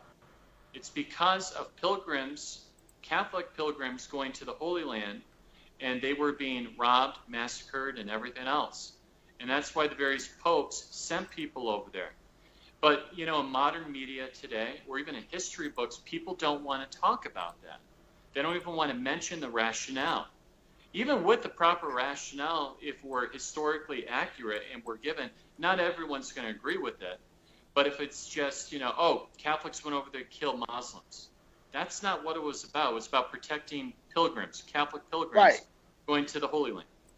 And I'll give you that caveat. I will absolutely give you that caveat because you're absolutely right. The problem with it is they went a little bit overboard, and they did it in the name of their God, and that's the problem. You see what I'm saying? Now, if you were going to go over there to protect, that's one thing, but that doesn't include killing, you know what I mean, like 600,000 people. You know what I mean? Like that doesn't include that. That doesn't include, hey, let me go kill up a whole bunch of Muslims because, you know, they started robbing a couple people. No, then what they should have done was they should have presented a force and just protected the people, but they didn't do that. What they did choose to do was they chose to kill and force people to change religions, just like the Muslims did before them. You know what I mean? When they killed as many people as they killed. So I mean, you're right. You're absolutely right, because I don't care if we take a look at the conquistadors or even before when we look at the Crusades that started really in the 11th century. You know, you had bad actors. But in both cases, you had actors that were not acting upon what the Pope or what the Church said. They took it to a whole new level by and from or by and on themselves. Now, conquistadors, Church had nothing to do with that, didn't sanction that. The Church sanctioned the starting of the Crusades, but the implementation, you had some good knights, and then you had some real bad suckers out there too. But they did it. Whether they were officially recognized by the Church or not, they all did it in their own self-proclaimed version of Christianity or Catholicism. I would agree with that. Right. Yeah, most definitely. And this stuff, and I want to ask you too that same thing, Ngozi. Do you believe that this religion stuff is what caused all the problems in the world? Absolutely. Absolutely. They taught. Look, think about it. Bigotry, sexism, racism, all that is in the Bible. They said all that. And remember who wrote the Bible? Man wrote the Bible. You know what I'm saying? I mean, it's just something that, the bottom line is that, and it rings true even today, whatever you write down, people going to believe. Whatever you write down, people going to believe. You know what I'm saying? I can say whatever I want till I'm blue in the face today, y'all. But let somebody put the same thing I said in a book or something and put it in there, and 5 years later, they're going to be like, this is the truth. And I'll be sitting back thinking, wait a minute. But everybody was saying I was lying. But, oh, wait, it's been written down. It's in that book. It's in that book. So the whole thing with the Bible and everything like that, you know, I've been every day for the past couple years, I've been so like with, you know, pulling myself from that whole Bible thing, because there's so many inconsistencies in it. And, you know, and I'm just getting tired of hearing the back and forth, the Old Testament, the New Testament, the combined testaments. Then you got the Bibles that wasn't even put, the books that wasn't put in there. So it's just so much. And I'm sitting here, sometimes it becomes an overload for me, because when it's all said and done, we're fighting over something that someone wrote that has no proof that they actually spoke to God to get the inspiration from. Well, that's how I feel. Exactly. You know, so you know what I mean? And I think sometimes we go real far back. When we went back, I went back to colonialism. We talked about the Crusades, but at the same time, we don't have to go that far back. We can go back to the 1880s and to the 1900s, where assimilation schools were being set up in the United States to assimilate Native Americans into Christianity, into the English language, because we believed they were wrong. So, you know, it's not, you know, we can go way back, or we can go much more into a modern history approach and still have these same, you know, really good discussions about, you know, we're very, I think in a lot of areas, we're very closed-minded in how we deal with outsiders today. Outsiders, you know, we're very closed-minded how we deal with them, because I think we've lost touch a little bit with how we got here. And when I say we, I'm a white male. So how did we get here? And what methods did we use in order to acquire where we're sitting today and the freedoms that we have today? So I think sometimes we lose sight of that. And you were talking about the Pilgrims earlier and how the Crusades was a response to protect the Pilgrims. I mean, the same logic can be applied to refugees that are coming into this country today. You know, should they come here and be protected? You know, should we be looking to protect them, or should we be looking to, you know, push them away? And it's one of these things that it's just a different religion. So I think we handle it differently, and it's no right or wrong, but yeah. I think you bring up an interesting thing, not to change the topic, but since you spoke about it, the whole immigrant issue, or more so refugee issue.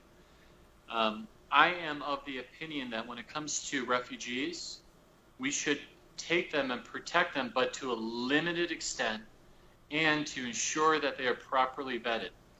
I got a problem, and we saw what happened in Germany. I got a problem when we have, guys in their 20s and 30s coming over there to another country on their own instead of fighting for their own country and fighting. Right. I don't think that we should bring those people.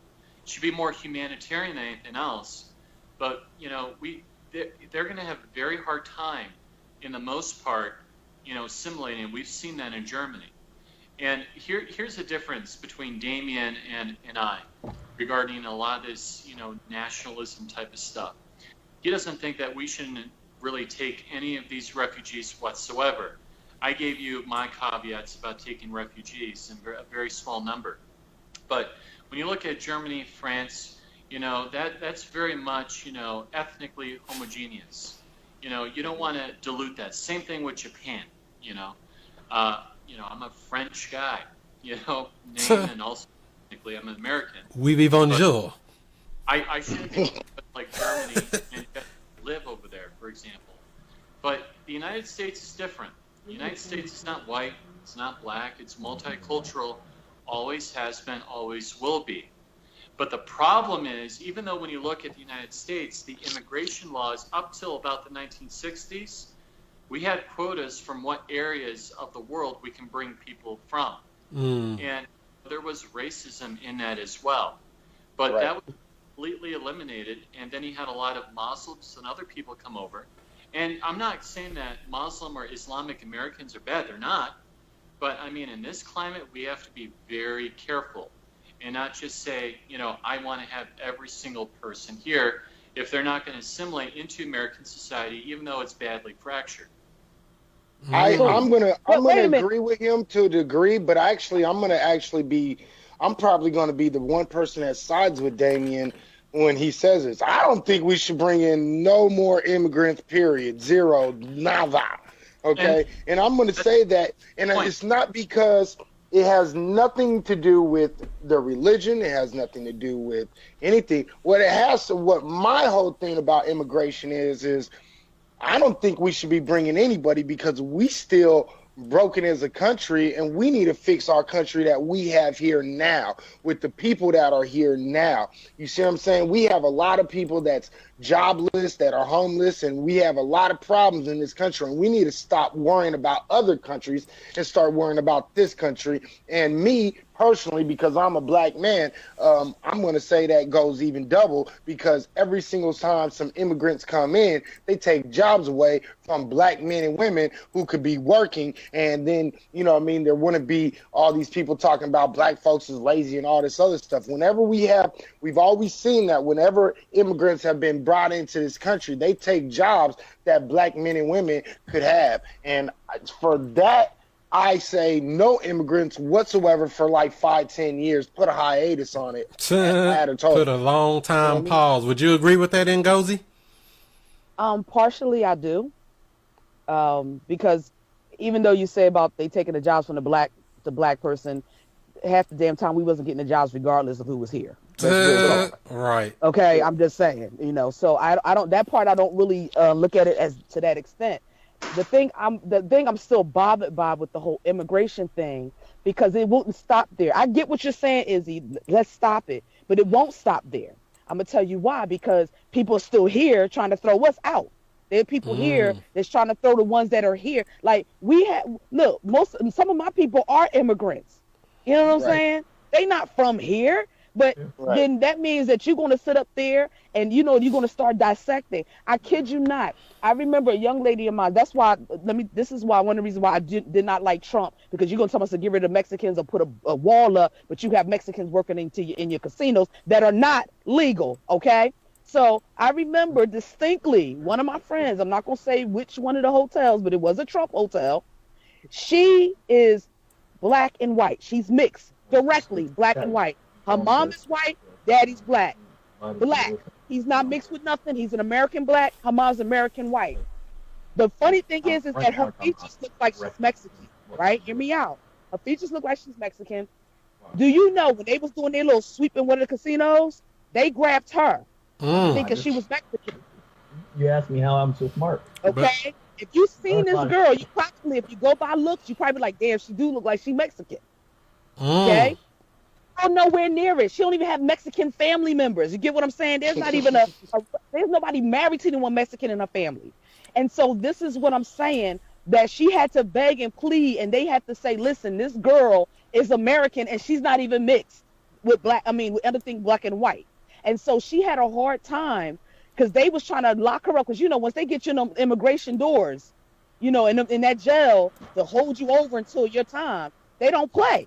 And so they had to, whatever it took to keep them from taking her, because they wasn't listening. They didn't care about the ID she had. They was even questioning her birth certificate. That's how real it got. Wow. So I think that we need to be a little bit more, okay, the ones that's here, we need to be a little bit more, less get rid of them because they immigrants. We need to work with what we got here. Don't add any more. I understand. But we got to just really pay attention, because what's going on is that you get these on site. You don't look like you from here. You got to go. If a person has a speech impediment, you sound like you got an accent, you got to go. So you got to be really, really careful, And like real talk, I've had people tell me I didn't look like I was black. And I'm like, how do I not look black?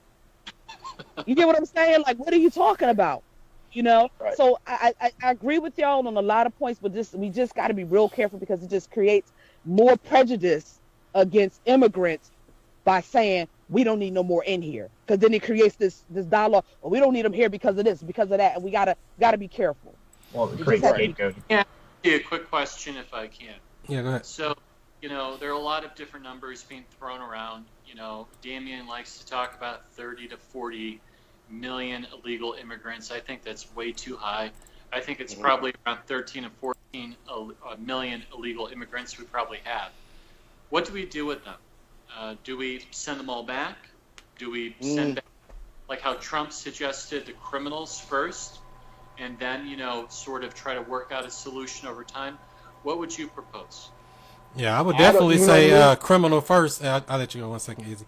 I would say definitely the criminals first, because, if that's the one that's everybody's scared of, the criminal, get the criminals out first. If you're in here raping people, killing people, selling big dope, doing whatever you're doing, get them out of here first. But after that, you got to be more humane. And Bobby Starks, you can call in. You can Skype in if you got video right there at ChrisMonroeSTL on Skype. We can get you in on a video feed here.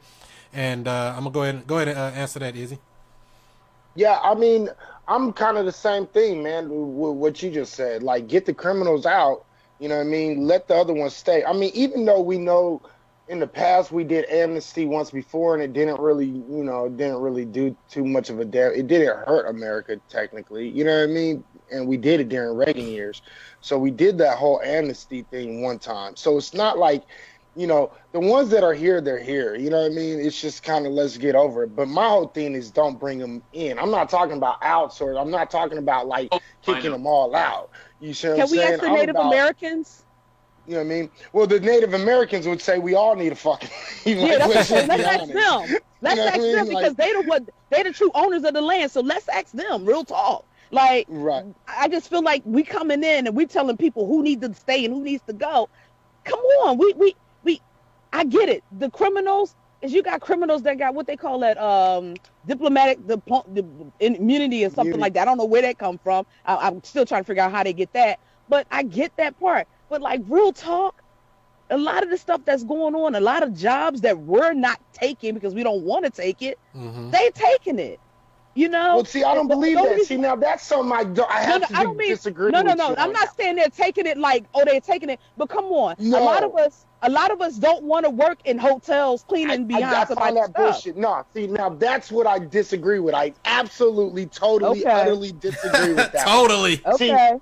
Totally disagree. Totally, with that. dude. You do. The thing is, I totally do, because check this out. Who says that people ain't willing to work these jobs? You think people ain't work? Man, I know brothers and sisters out here that's looking for jobs, and they'll take a job at McDonald's. They'll be a maid. They'll go out to the field. They'll go out there. They'll do whatever the hell they got to do to get a job. So I don't believe that in no way, shape, or form. That is bullshit. I think that's utter bullshit. No, but a lot of us don't. I mean, real talk, a lot of us don't. Yeah, I think that's bullshit. Half of us don't even want to agree to up the ante on minimum wage. A lot of us like, why we want to up the ante on minimum wage at McDonald's? Oh no, let's not do that. You got people telling themselves, oh no, don't let people get $10.50 at McDonald's starting off. Like, so do you believe? So well, let's ask that question then. Do you believe that the minimum wage should be increased in Ngozi? You think it should be risen up to $15, $25, $35 an hour? Why not? Why not? I'll tell you why not. Because it hurts small business. It hurts small business. That's the person who has to pay that bill. But guess what? Small businesses, you say that, but guess what? It can say it can hurt them even if it was $7.50 an hour.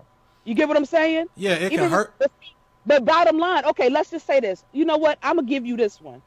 Give it to places like McDonald's and all of them, the big businesses. They should give minimum wage to start at $10.50 to $15 an hour. But who says that? Who sets this number? I see French shaking his head. I think they should, strictly because of the cost of living. I mean, if you look across the country, what's the cost of living, and how much does it cost to live? But who? You know what I'm saying? See, the problem is make a living wage without having to work 2 jobs. The problem is though, Chris, the same people that's saying no, we shouldn't are check this out. There was a time they didn't want to raise the minimum wage to $3 an hour. Come on. But when we say. And when we say that, yeah, we want to raise it up because of the cost of living, nobody never said that you're supposed to have minimum wage to live off of. Minimum wage is an entry-level job for a high schooler or teenager, somebody with low or limited skills or low or limited education. That's not a job to go live off of and buy a house and a car and do all this lavish living. So to think... But Chris, here's the problem with that, bro. Not everybody has a college degree. Not everybody is like got that technical, kind of know-it-all and that education in order to get these higher paid jobs. So there has to be a lower class and there has to be a higher class. That's how capitalism works. You see what I'm saying? So some people just don't have the experience or don't have the kind of knowledge in order that it takes to have like a tech job or be a lawyer or be a this or be a that. Not everybody completed school, and in order to get certain jobs that pay really well, you must have a degree or something like an AA, a BA, a master's, a bachelor's. You see what I'm saying? And you need people at the very, very bottom in order for them to be able to serve the people at the very, very top. This is the whole point of capitalism. So I do one better. Okay, so you say we shouldn't have someone making $10, $15 an hour, even though once taxes is gone, it's even less than that. Remember, there are people that had those jobs. They lost their job making 6 figures, right? Lost their job because whatever happened at the big business that was at. Next thing you know, they're looking for a job. You know what I'm saying? And McDonald's is the only thing available. Guess what? They would have wished they would have said, you know what? I wish I would have been okay with the fact of having it $15 an hour, because at least it's better than 7. At least it's a little better, and it's going to keep me above water to some degree. Even though I know, depending on how they live and what they got, if they got what kind of notes or whatever. But the thing about it is that think about it. There's college folks got the degree and they're working at McDonald's because they can't get the job that they went to school for. Because of outsourcing. Real talk. Yep. Real talk.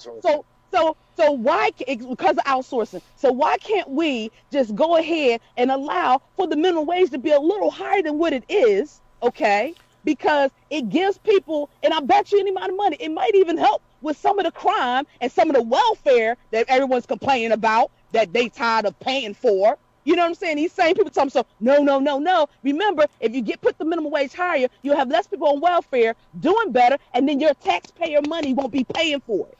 I disagree, but I'm going to let French guy come in and tell him what you think about this, French guy.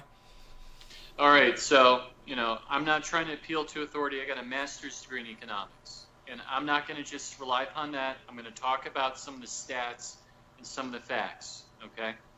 So first, labor is like anything else. You got supply and you got demand. There's an equilibrium point, and that's really the wage when you take a look at the labor market. If you artificially increase it and just say the minimum wage is going to go from, I don't care, $7 or $8 to $15, you're going to have more people willing to work, and you're going to have fewer employers demanding work or labor. That leads to a surplus in labor, which in this case would be unemployment. It's been documented. The Hoover Institution at Stanford University looked at this issue, and they've been doing this for a while. What's the thing that they found? It doesn't necessarily impact nationwide GDP, but it impacts unemployment, specifically within urban areas, and also taking a look at the whole notion of African Americans and minorities. It actually puts young African Americans out of work. That's what it does. An entry-level job. It gets them out of work. And Thomas Sowell, who's a great PhD economist, who's an African American, was able to publish on this as well. My view is that when it comes to wages, like anything else, it should just be based upon supply and demand, period. And if we have really more money that someone's going to be paid because the government says so, you're going to see automation. I mean, for example, I live here in San Francisco. We just don't have a minimum wage. We have a living wage that's instituted by the city. Mm-hmm. And that leads to unemployment among people. And further, it leads to possibly the jobs going away forever because of automation. McDonald's, for example, you could take a look at the news recently, is experimenting with automation. That's true. What about when you go to, the grocery store and you have those U-scan or self-scan checkout? Why is that happening? Because a lot of those jobs were union jobs, and they were high wages, even above and beyond the minimum wage, when really the market wasn't able to support it. So you have automation. Today you have fewer people working in a grocery store than 5 or 10 years ago. I just say allow capitalism and the market to sort it out. Exactly. Now let's put it this way. If you would have an employer that would say, you know what, minimum wage is abolished, I'm only going to pay you $3 an hour. Let's just assume that. You're not going to be able to find the workforce. No one's going to work for that. They're going to go somewhere else, period. It's going to naturally reach equilibrium, and it will work out. To have minimum wage leads to higher prices for consumers. It leads to unemployment, and also a whole bunch of social ills and externalities that we don't need. So I think any raise in the minimum wage is detrimental. You're right, and it should be a gradual. I don't mind a gradual increase like they've been doing it over time. There's nothing wrong with that, but just saying, oh, let's jump it to $15, jump it to $20, jump it to $25. I'm like, no, who's going to pay that? I'm not for the government telling me where to spend my money as a small business or as an individual. I am anti all this big government taking over. We got Bobby Starks just came in, and let me see what Stephen Butler had to say about this, and then we'll go to you next, Bobby. Okay. I agree that the minimum wage, it'd be tough to raise the minimum wage to 15 and the market to be able to keep up with it. I think all wages would go up incrementally. You would pay more for plumbers, you pay more for electricians, and I think it would just become something we couldn't do. But I will say that I think it's dangerous to think that we have to take the government out of it completely. I think when you look at minimum wage, we did this before. It was the Gilded Age of our country before the progressives came in and demanded that companies be held accountable. And I think the part where you said somebody wouldn't do the work for $3, the problem is that people would do the work for $3, and those people would be used by businesses in order to gain a profit. And it's been tested over and over again in our markets in our early industrialization, and that's exactly what happened. That's why we had the progressive era to start with. So I worry about that. So I think there's got to be some sort of basic minimum.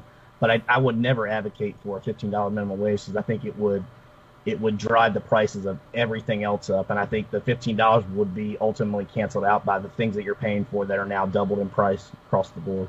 Yeah, I would agree. I mean, they're gonna raise the stuff now, regardless of whether the minimum wage is $15 or $7. So I keep hearing y'all say that, but the bottom line is this. That's what I say. I don't that's what I'm saying. I'm hearing y'all say, oh, it's going to increase. Hello, it's increasing now. It's increasing exponentially, and you're going to say we shouldn't be able to offer people more money? Like, come on with that. I'm not talking about the rising the prices of the businesses. I'm talking about the rising of the service industries, that if you're going to pay someone who is working McDonald's $15 an hour, then the plumber's going to say, well, I deserve $75 an hour. Mm-hmm. So everything you I pay get out what you're is gonna be saying. more. I get what And- you're saying, but the funny thing is that they're still doing it.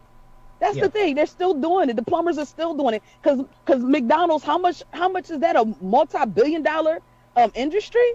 They still doing it. So the thing is this, I believe it should be raised. I'm not saying Raised to what? Boom, boom, tomorrow. I think it should be raised anywhere between 20. I don't have a problem with 10, $15 an hour. I'm not saying it has to be like boom, boom, bang, exactly behind each other. But I think maybe raise it up to $10 an hour. What's wrong with that? So Because- I'm gonna come to you in because 1 second, Bobby, but I gotta Right. I gotta clear something up here. So you're ahead. saying it's okay to pay $15 an hour. So do you pay employees? Do I pay employees? Yes. I pay myself. So I work for that's why you have the position you have, because I pay employees. No, when I so used to work in retail, see, it depends. See, once again, it depends on, there could be a scale. Just like in the restaurant industry, there's a scale. You pay the people $2 and some change an hour, and they make the rest up in tips. Even though they have to, report their tips, but still, there could be a gauge in certain things. You know what I'm saying? I'm not saying across the board. I pay people. I get what both of you guys are saying, but here's the thing. I don't care. I think there has to be a minimum wage, but the thing is what a lot of people are ignoring is this. While everything else has gone up in price, everything, your apartment, your house, whatever, you know what I mean, what you're buying, everything keeps on going up, but the wage stays stagnant. Now, if you raise the minimum wage to a living wage, right, and then moved it slowly from that point on with the raising of all other prices, then we don't have that big of a problem. But I think the problem is that people keep on saying, well, this is too much. It can't support it. Well, here's the thing. Like I have a 1-bedroom fucking apartment, dude. And these things are $900 fucking dollars. Like, how do you pay? Like, if I didn't work for myself, okay, and I worked at a regular minimum wage job or anything, how am I supposed to pay a 1-bedroom apartment at $900 a freaking month? Like, that's outrageous. And it's because they just had a price hike on everywhere in California. California high as hell.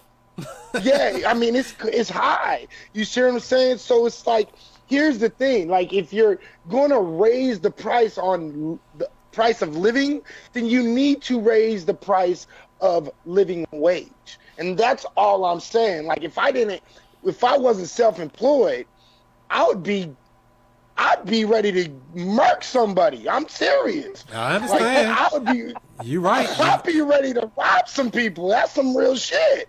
You gotta step your game up. But also too, the thing is that once again, we still stand on this. A part of it too, because I agree with you too, is the living wage should increase or whatever. But you got, like I said, we probably minimize freaking welfare, the thing that we complain about all the time, because we paying into it. Even though a little teeny portion of it does go to welfare, because I know some of my taxes go to the damn highways that still got potholes in it. Real talk, but that's besides the point. So I'm just saying, like, we got to pay attention. I understand as an employer, I hear what you're saying, but the difference is the type of work that you do, the type of work that the people that you employ is a little different than a McDonald's or Target and places like that. That's what I'm saying. I'm talking about big businesses like that, you know? And the thing is let me get Bobby Snarks in here. He's been waiting patiently over here in the corner in the cut. What's going on, brother? What's on your mind? Thank you for letting me join in. This is a really good scope, by the way. This is really, really good. So thank you for doing this. I agree what we're saying about minimum wage with regards to supply versus demand. But I think the issue, especially in California, when you have an abundant supply of people willing to work for minimum wage because they live in sanctuary cities or a sanctuary state, I think there's a direct correlation between illegal immigration and this minimum wage issue. Because if you don't have the people willing to work for minimum wage, then you're going to raise your wages in order to attract and retain talent. if you have a plethora of people that are in the country illegally and willing to work for minimum wage, again, that's who you're going to hire. You're not going to raise your wages, and you're going to hire them in any industry that you can, be it farming, manufacturing, fast food, whatever the case may be. And I think there is a correlation between illegal immigrants and the stagnant wages that we face, and not just at the minimum wage level. We also have to talk about at the tech level. There are tons of black people that are graduated with STEM degrees that don't work in California because they take advantage of the H-1B visa. So I think, as my position on illegal immigration is the fact that as a country, as a capitalist society, we've always looked for the cheap labor. I just feel like the black people went through quite a bit for 300 years, 350, 400 years. Can we get right before we start bringing in new people? Right. The question of the day, can we get right before bringing in new people? So let me make sure we're getting a consensus here. So who all saying that minimum wage should be raised? No, I don't think it should be raised. Now, who's saying? I think it should be. So you say no? I'm gonna say when you take away the labor, when you take away the cheap labor, the business will raise itself. Right. What? That's a good point. The market will correct itself. It will. When you take away the cheap labor, the free labor, the under the table labor, then you'll start paying people what they're worth. I think that he's absolutely right. If you would actually have supply of labor limited to people that are here legally, that's going to constrain the labor pool and therefore increase price or wages. Right. And that can happen naturally without a minimum wage. I mean, if that's the case, then I agree with you 100%. But if that's not what's going to happen, then I think minimum wage should come up. But I just don't have the faith in the government to manage this. See, that's where my problem come in at. Yeah, why do you have faith in the government now? I don't have faith in them on a lot of things. That's a good question. So either way, you stiff. Like either way, because guess what? We do it. Let's say like we do it the way that the gentleman just proposed, and I think that's a good idea. What's going to happen is that somebody going to come with a loophole with that, and then that's going to be taken away. Then we're going to be like, well, damn, we might as well have kept the free labor and the under-table labor and the cheap labor. We might as well have kept that. And the thing because now we messed up. And the thing I wanted to add, too, is some people are not even aware that you can hire labor overseas. I have a person in India working for me right now and a person in the Philippines working for $4 and $5 an hour right now. So all of this thing of thinking that this minimum wage battle here in America is going to be what it is, or in the states, I say they could even let it go to the states. That's an option. Let the state determine. I don't want the federal government determining, because like Izzy said, in California, it's a higher price of living. So yeah, if that state needs to do it, send it to the states. The federal government shouldn't be bogged down with that. I think French was right. The federal government, they get taxes from it, so why, either way. But then that's the case, the federal government shouldn't be getting no taxes out of it. They shouldn't. I mean, in a lot of ways. Technically, federal taxes is supposed to be volunteer anyway. Let's just all remember that. Keep it real, Izzy. And look who we got on here with their "Make America Great Again" hat on. It looks like we got the crowd goes wild. Truth Raider. What's going on, man? What's going on? What's Chris, on? Listen, Chris, real quick before you go, I'm gonna come back. All right, I gotta go handle some stuff, so I will be back. All right, Ngozi, thanks for joining in. All right, now y'all, peace out. All right, what do you think, Truth Raider? Do you think the minimum wage should be raised? No, you guys are all right. I agree with all y'all. Yep, we got a caller. Replace the caller. Who is this? That was easy. That was easy. Oh, I think French is right when he says, I mean, you start raising the minimum wage at $15 an hour. I mean, McDonald's employs about 2 million people, I think, over the course of all their stores. So if you start raising the minimum wage, they're just going to automate it. They're not going to mess around with that. They're going to automate their systems, and 2 million people are going to be out of work. It's not going to matter. It's not going to matter the wage, because they're not going to be paying a wage. They'll pay out the money up front into a system and basically eliminate the job completely in terms of people. So I think these large companies, you got to be very aware that they're capable of doing that. And they will if they're forced to pay a $15 minimum wage or a $20 minimum wage. They'll just eliminate the job. I disagree. The companies, they can automate if they like, but if you look at the business models such as Chipotle, which is fast food but is still a personal service, they're thriving, and their stock values are thriving aside from, their bacteria issues. So I think it's a matter of supply and demand. When you look at McDonald's and these fast food minimum wage jobs, they were designed to be entry-level jobs. They weren't designed to be career positions. However, once we outsourced our manufacturing sector, people had to feed their families.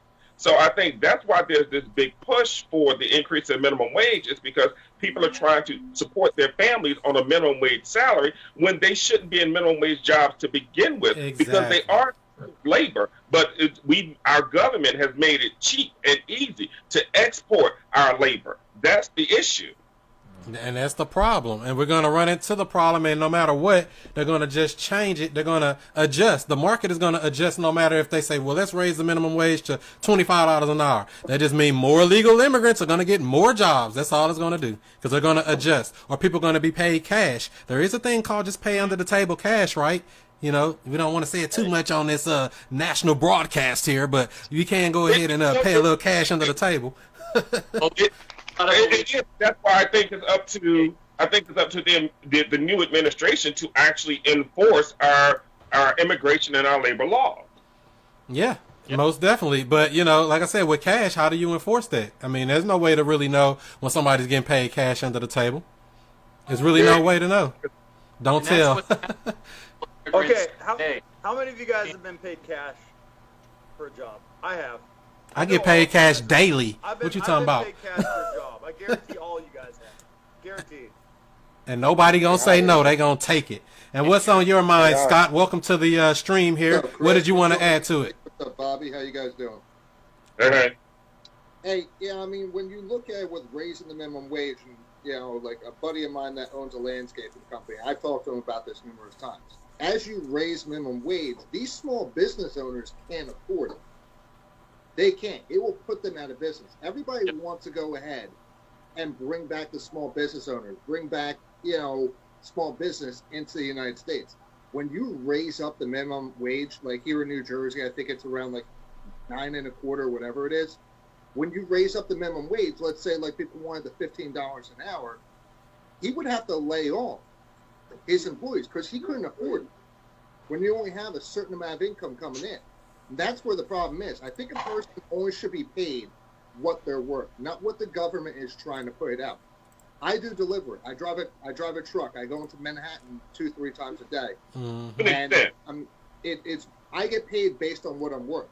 But you're telling me that somebody who's flipping burgers, no offense to them, that's going to get $15 an hour. You're telling me that they're worth $2 less an hour than what I worked, my rear end off for?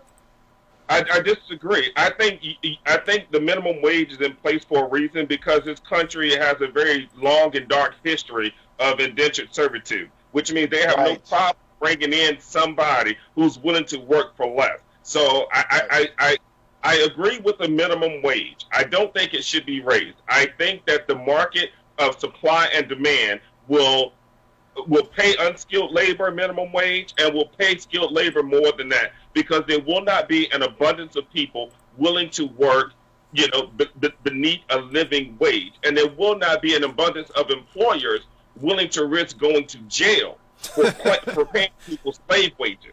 Right. Slave wages. Yeah, I agree with you on that, Bobby. I definitely agree with you. We got another caller in here. What's the doggy's name? Izzy, broadcasting live. This is the only Nazi that's allowed in my house. His name is a dog off Hitler. Everybody say hi. Hitler. Oh, number 2. You got yeah, I'm sorry, bro. I have an old folks home where a lot of old Jews live. You know what I mean? And they hate me. But yeah, this is his name. His name is Hitler. He's trying to be a part of the interview. Wow. A dog off Hitler. That's crazy. Yeah. For those who just joined, my name is Chris Monroe, the student master teacher, Mr. I Stay Woke. I bring the news and the information to you, and that's to help you make better decisions in your life. We're doing a Skype broadcast. We got Damien Darko, Truth Raider. We got French guy. We got Bobby Starks in here. We got Izzy. We got Scott. We got Stephen Butler chopping it up on some of these current events that's been going on. Now, the people who just jumped in here, Bobby Starks, this thing that happened today with this shooting up in Florida, what was your first reaction when you saw that kick off? My first reaction was that I hope it was not terror related. And I think it's more of a mental health issue. I think it's more of a broken soldier issue. So I'm relieved that it wasn't terror related, but I think that calls into question the state of our mental health services as a country. That's true. And what about you, Scott? What did you think when you first saw it?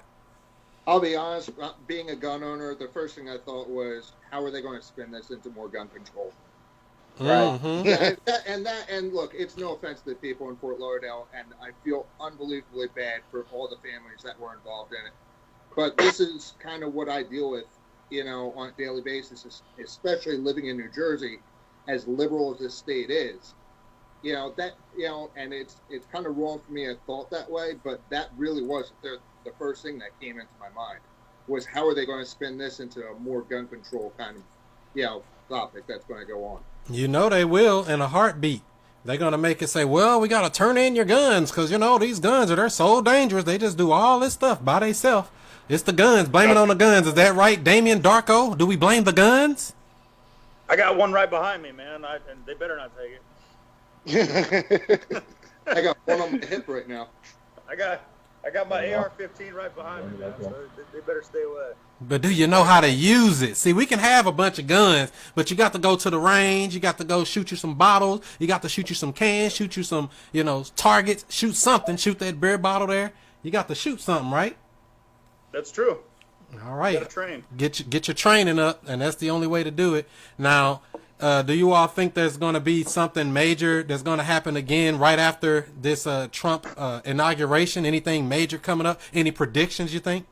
Actually, there already is, Chris. I'm not sure if you went and heard about this, but on the first day of the Congress hearing, they have already brought in national concealed carry.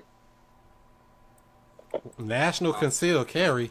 National concealed carry, which would be, and the issue with the concealed carry is a lot of states don't have reciprocity with other states. Yep. What this will do is if you have a valid concealed carry permit from any state, the other 49 states have to accept it.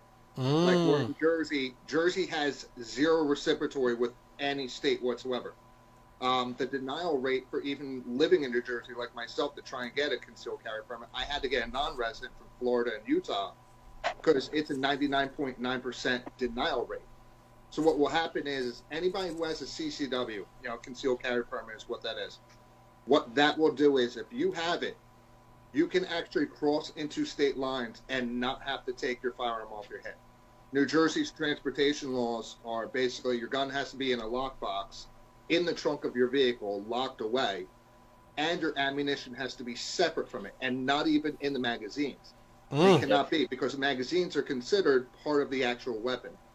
So with this going on, and I believe there's a couple heads of the organization here in New Jersey, it wouldn't work for us as New Jersey residents, being the fact that it has to be one from your home state. But it will be a huge thing, especially with anybody, Izzy, Bobby, Damien, you, Chris, French. If you guys come in, you have a concealed carry permit, it will work. It will allow you guys to actually not have to worry about it, because if you get caught with a firearm on you, you're looking at a minimum of 5 years in prison.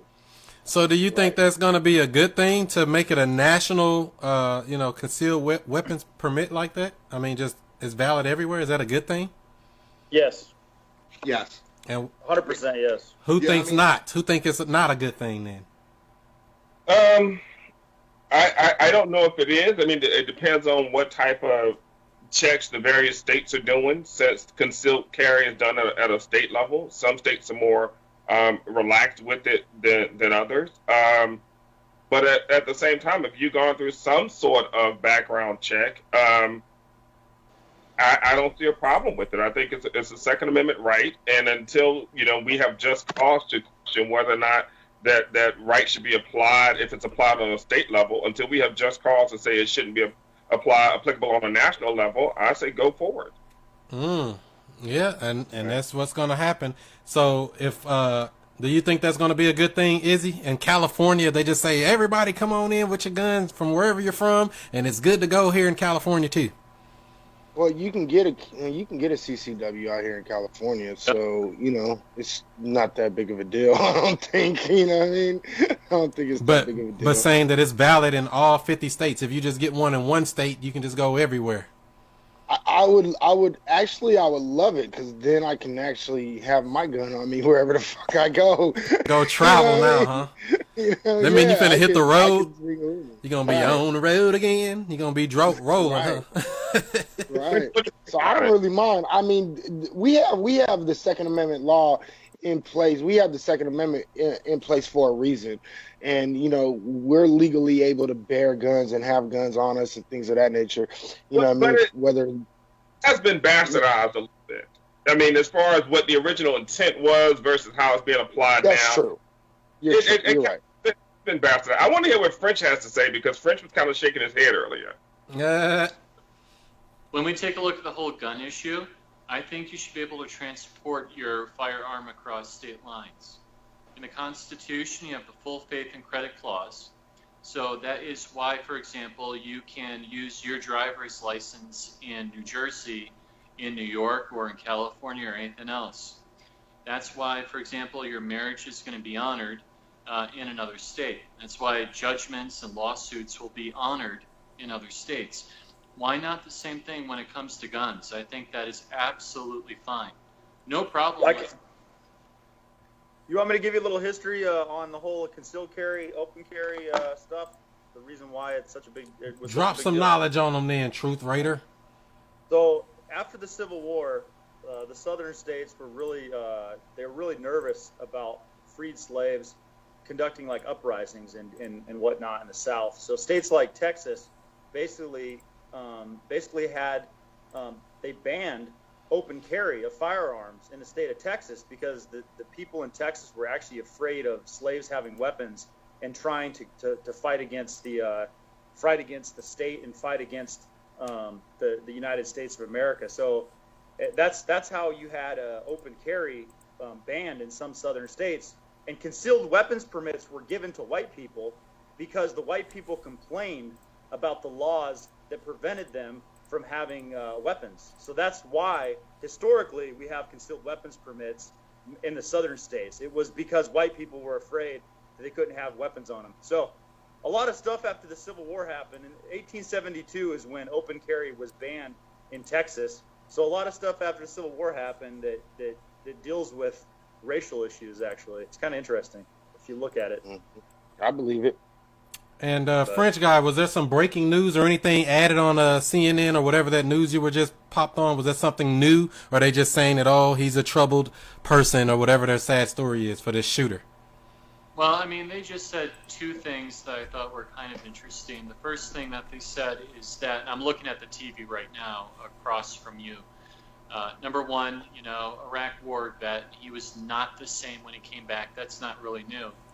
But the second thing that they were saying, and I just saw the headline underneath Anderson Cooper, it said, suspect claims that he heard voices in his head about ISIS. And yeah, I'm like, really? Why are they even reporting that? Blame it on ISIS, right? Because they want to somehow blame it on Muslims and ISIS, and they want to try to make this out to be some sort of terror attack. I think that's the issue. They're gonna make it about. They're not gonna make it about mental health. They're not gonna make it about the repatriation of our veterans when they come back, from war zones. They're not gonna make it about the VA system that constantly fails our veterans with their treatment. They're gonna make it about either guns, or they're going to make it about some other BS, such as, oh, we heard voices from ISIS. And that's not the main issue. That particular shooter, just from a cursory overview of the news, that's a veteran who went to a war zone, who came back home and was basically let loose. And we're not accustomed to what we as Americans don't recognize. We're not accustomed to a war zone. We're not accustomed to the constant state of fear from IEDs. We're not accustomed to opening fire in some small town and happening to maybe kill a child. You know, you can't come home and be yourself again. So that's bad. They're gonna have to blame somebody.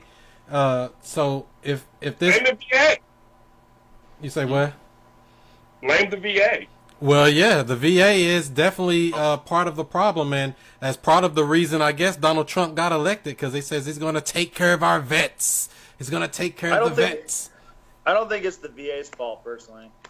That's just my personal opinion. So whose fault is it? I think it's the fault of everybody, like the government in general, because they're not taking care of our soldiers that are coming back from war. They're coming back with PTSD and all these mental problems because of after all the things that they're seeing, and they don't treat PTSD like it's the problem that it really is. I mean, I don't like to even talk about this dude, but that sniper, the guy that they made that movie about, he was killed also by another military officer that had PTSD, and he was trying to help him out. So what we need to do as a country, we need to start recognizing what how serious PTSD is.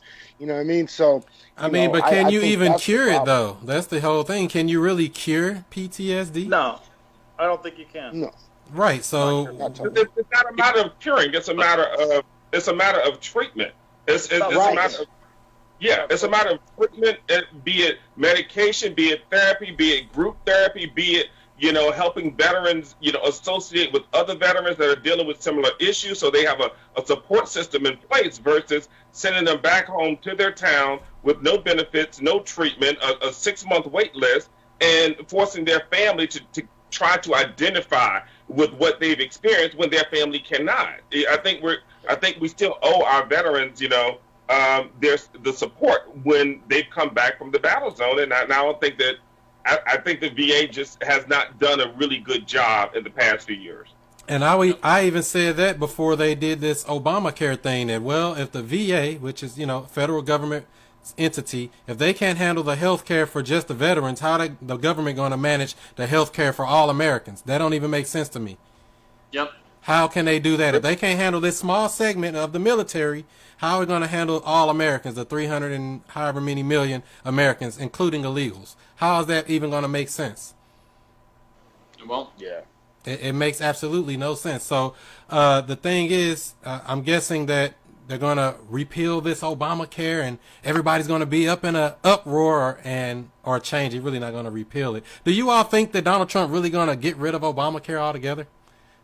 No, he's going to. I don't think so. I don't think he is, not at all. I think actually what he's going to do is he's going to rename a whole bunch of parts of Obamacare. He's going to maybe slightly try to change a few parts of Obamacare, and then he's going to stamp his name on it. I don't think he's really going to do anything. He's going to change it. I think that, you know, and I'm guessing. I'm thinking that, I mean, he has stated that certain parts he likes, such as not ruling out people that have pre-existing conditions. What I think he's going to do is I think he's going to get in bed with one of the insurance companies, and he's going to get them to offer, a pretty decent plan. He's going to subsidize it a little bit, and I think it's going to be a lot better than what we had initially with Obamacare. Because what's happening? This is the student master teacher, Mr. I Stay Woke, Chris Monroe, and you just finished watching a segment of the Chris Monroe Show. It was a Friday night Skype party where you see people on the left, people on the right, Trump supporters, Hillary supporters, black people, white people, all types of people coming together to share ideas just like that. We do it all the time on Periscope. Make sure if you're not following me there, you're missing out. It's at ChrisMonroeSTL, or go to periscope.tv/ChrisMonroeSTL. As a matter of fact, all social media outlets at ChrisMonroeSTL. Everything you see right there. Twitter, Instagram, Snapchat, you name it, and even YouTube. Subscribe on YouTube at ChrisMonroeSTL. Also, don't forget the newest product we just released. Teach us the truth so we can change things. This logo right here that you see on the photo right now comes on a sweater or on a t-shirt. Now this hoodie has a kangaroo pouch, and it's nice, crisp, clean, and it'll keep you warm. And don't forget, if you have a product or a business and you want to promote it, we got you. Just holler at me. Send an email in to contact@ChrisMonroeSTL.com. Promote your business or event, and you can get a free quote just that easy. Send that email in, and we can definitely take care of you. Don't forget the Chris Monroe Show comes on each and every Monday night, 7 o'clock Eastern, 6 o'clock Central, where we talk about news, politics, current events, and a whole lot more. Do what you do, be who you be, and I'll see you before you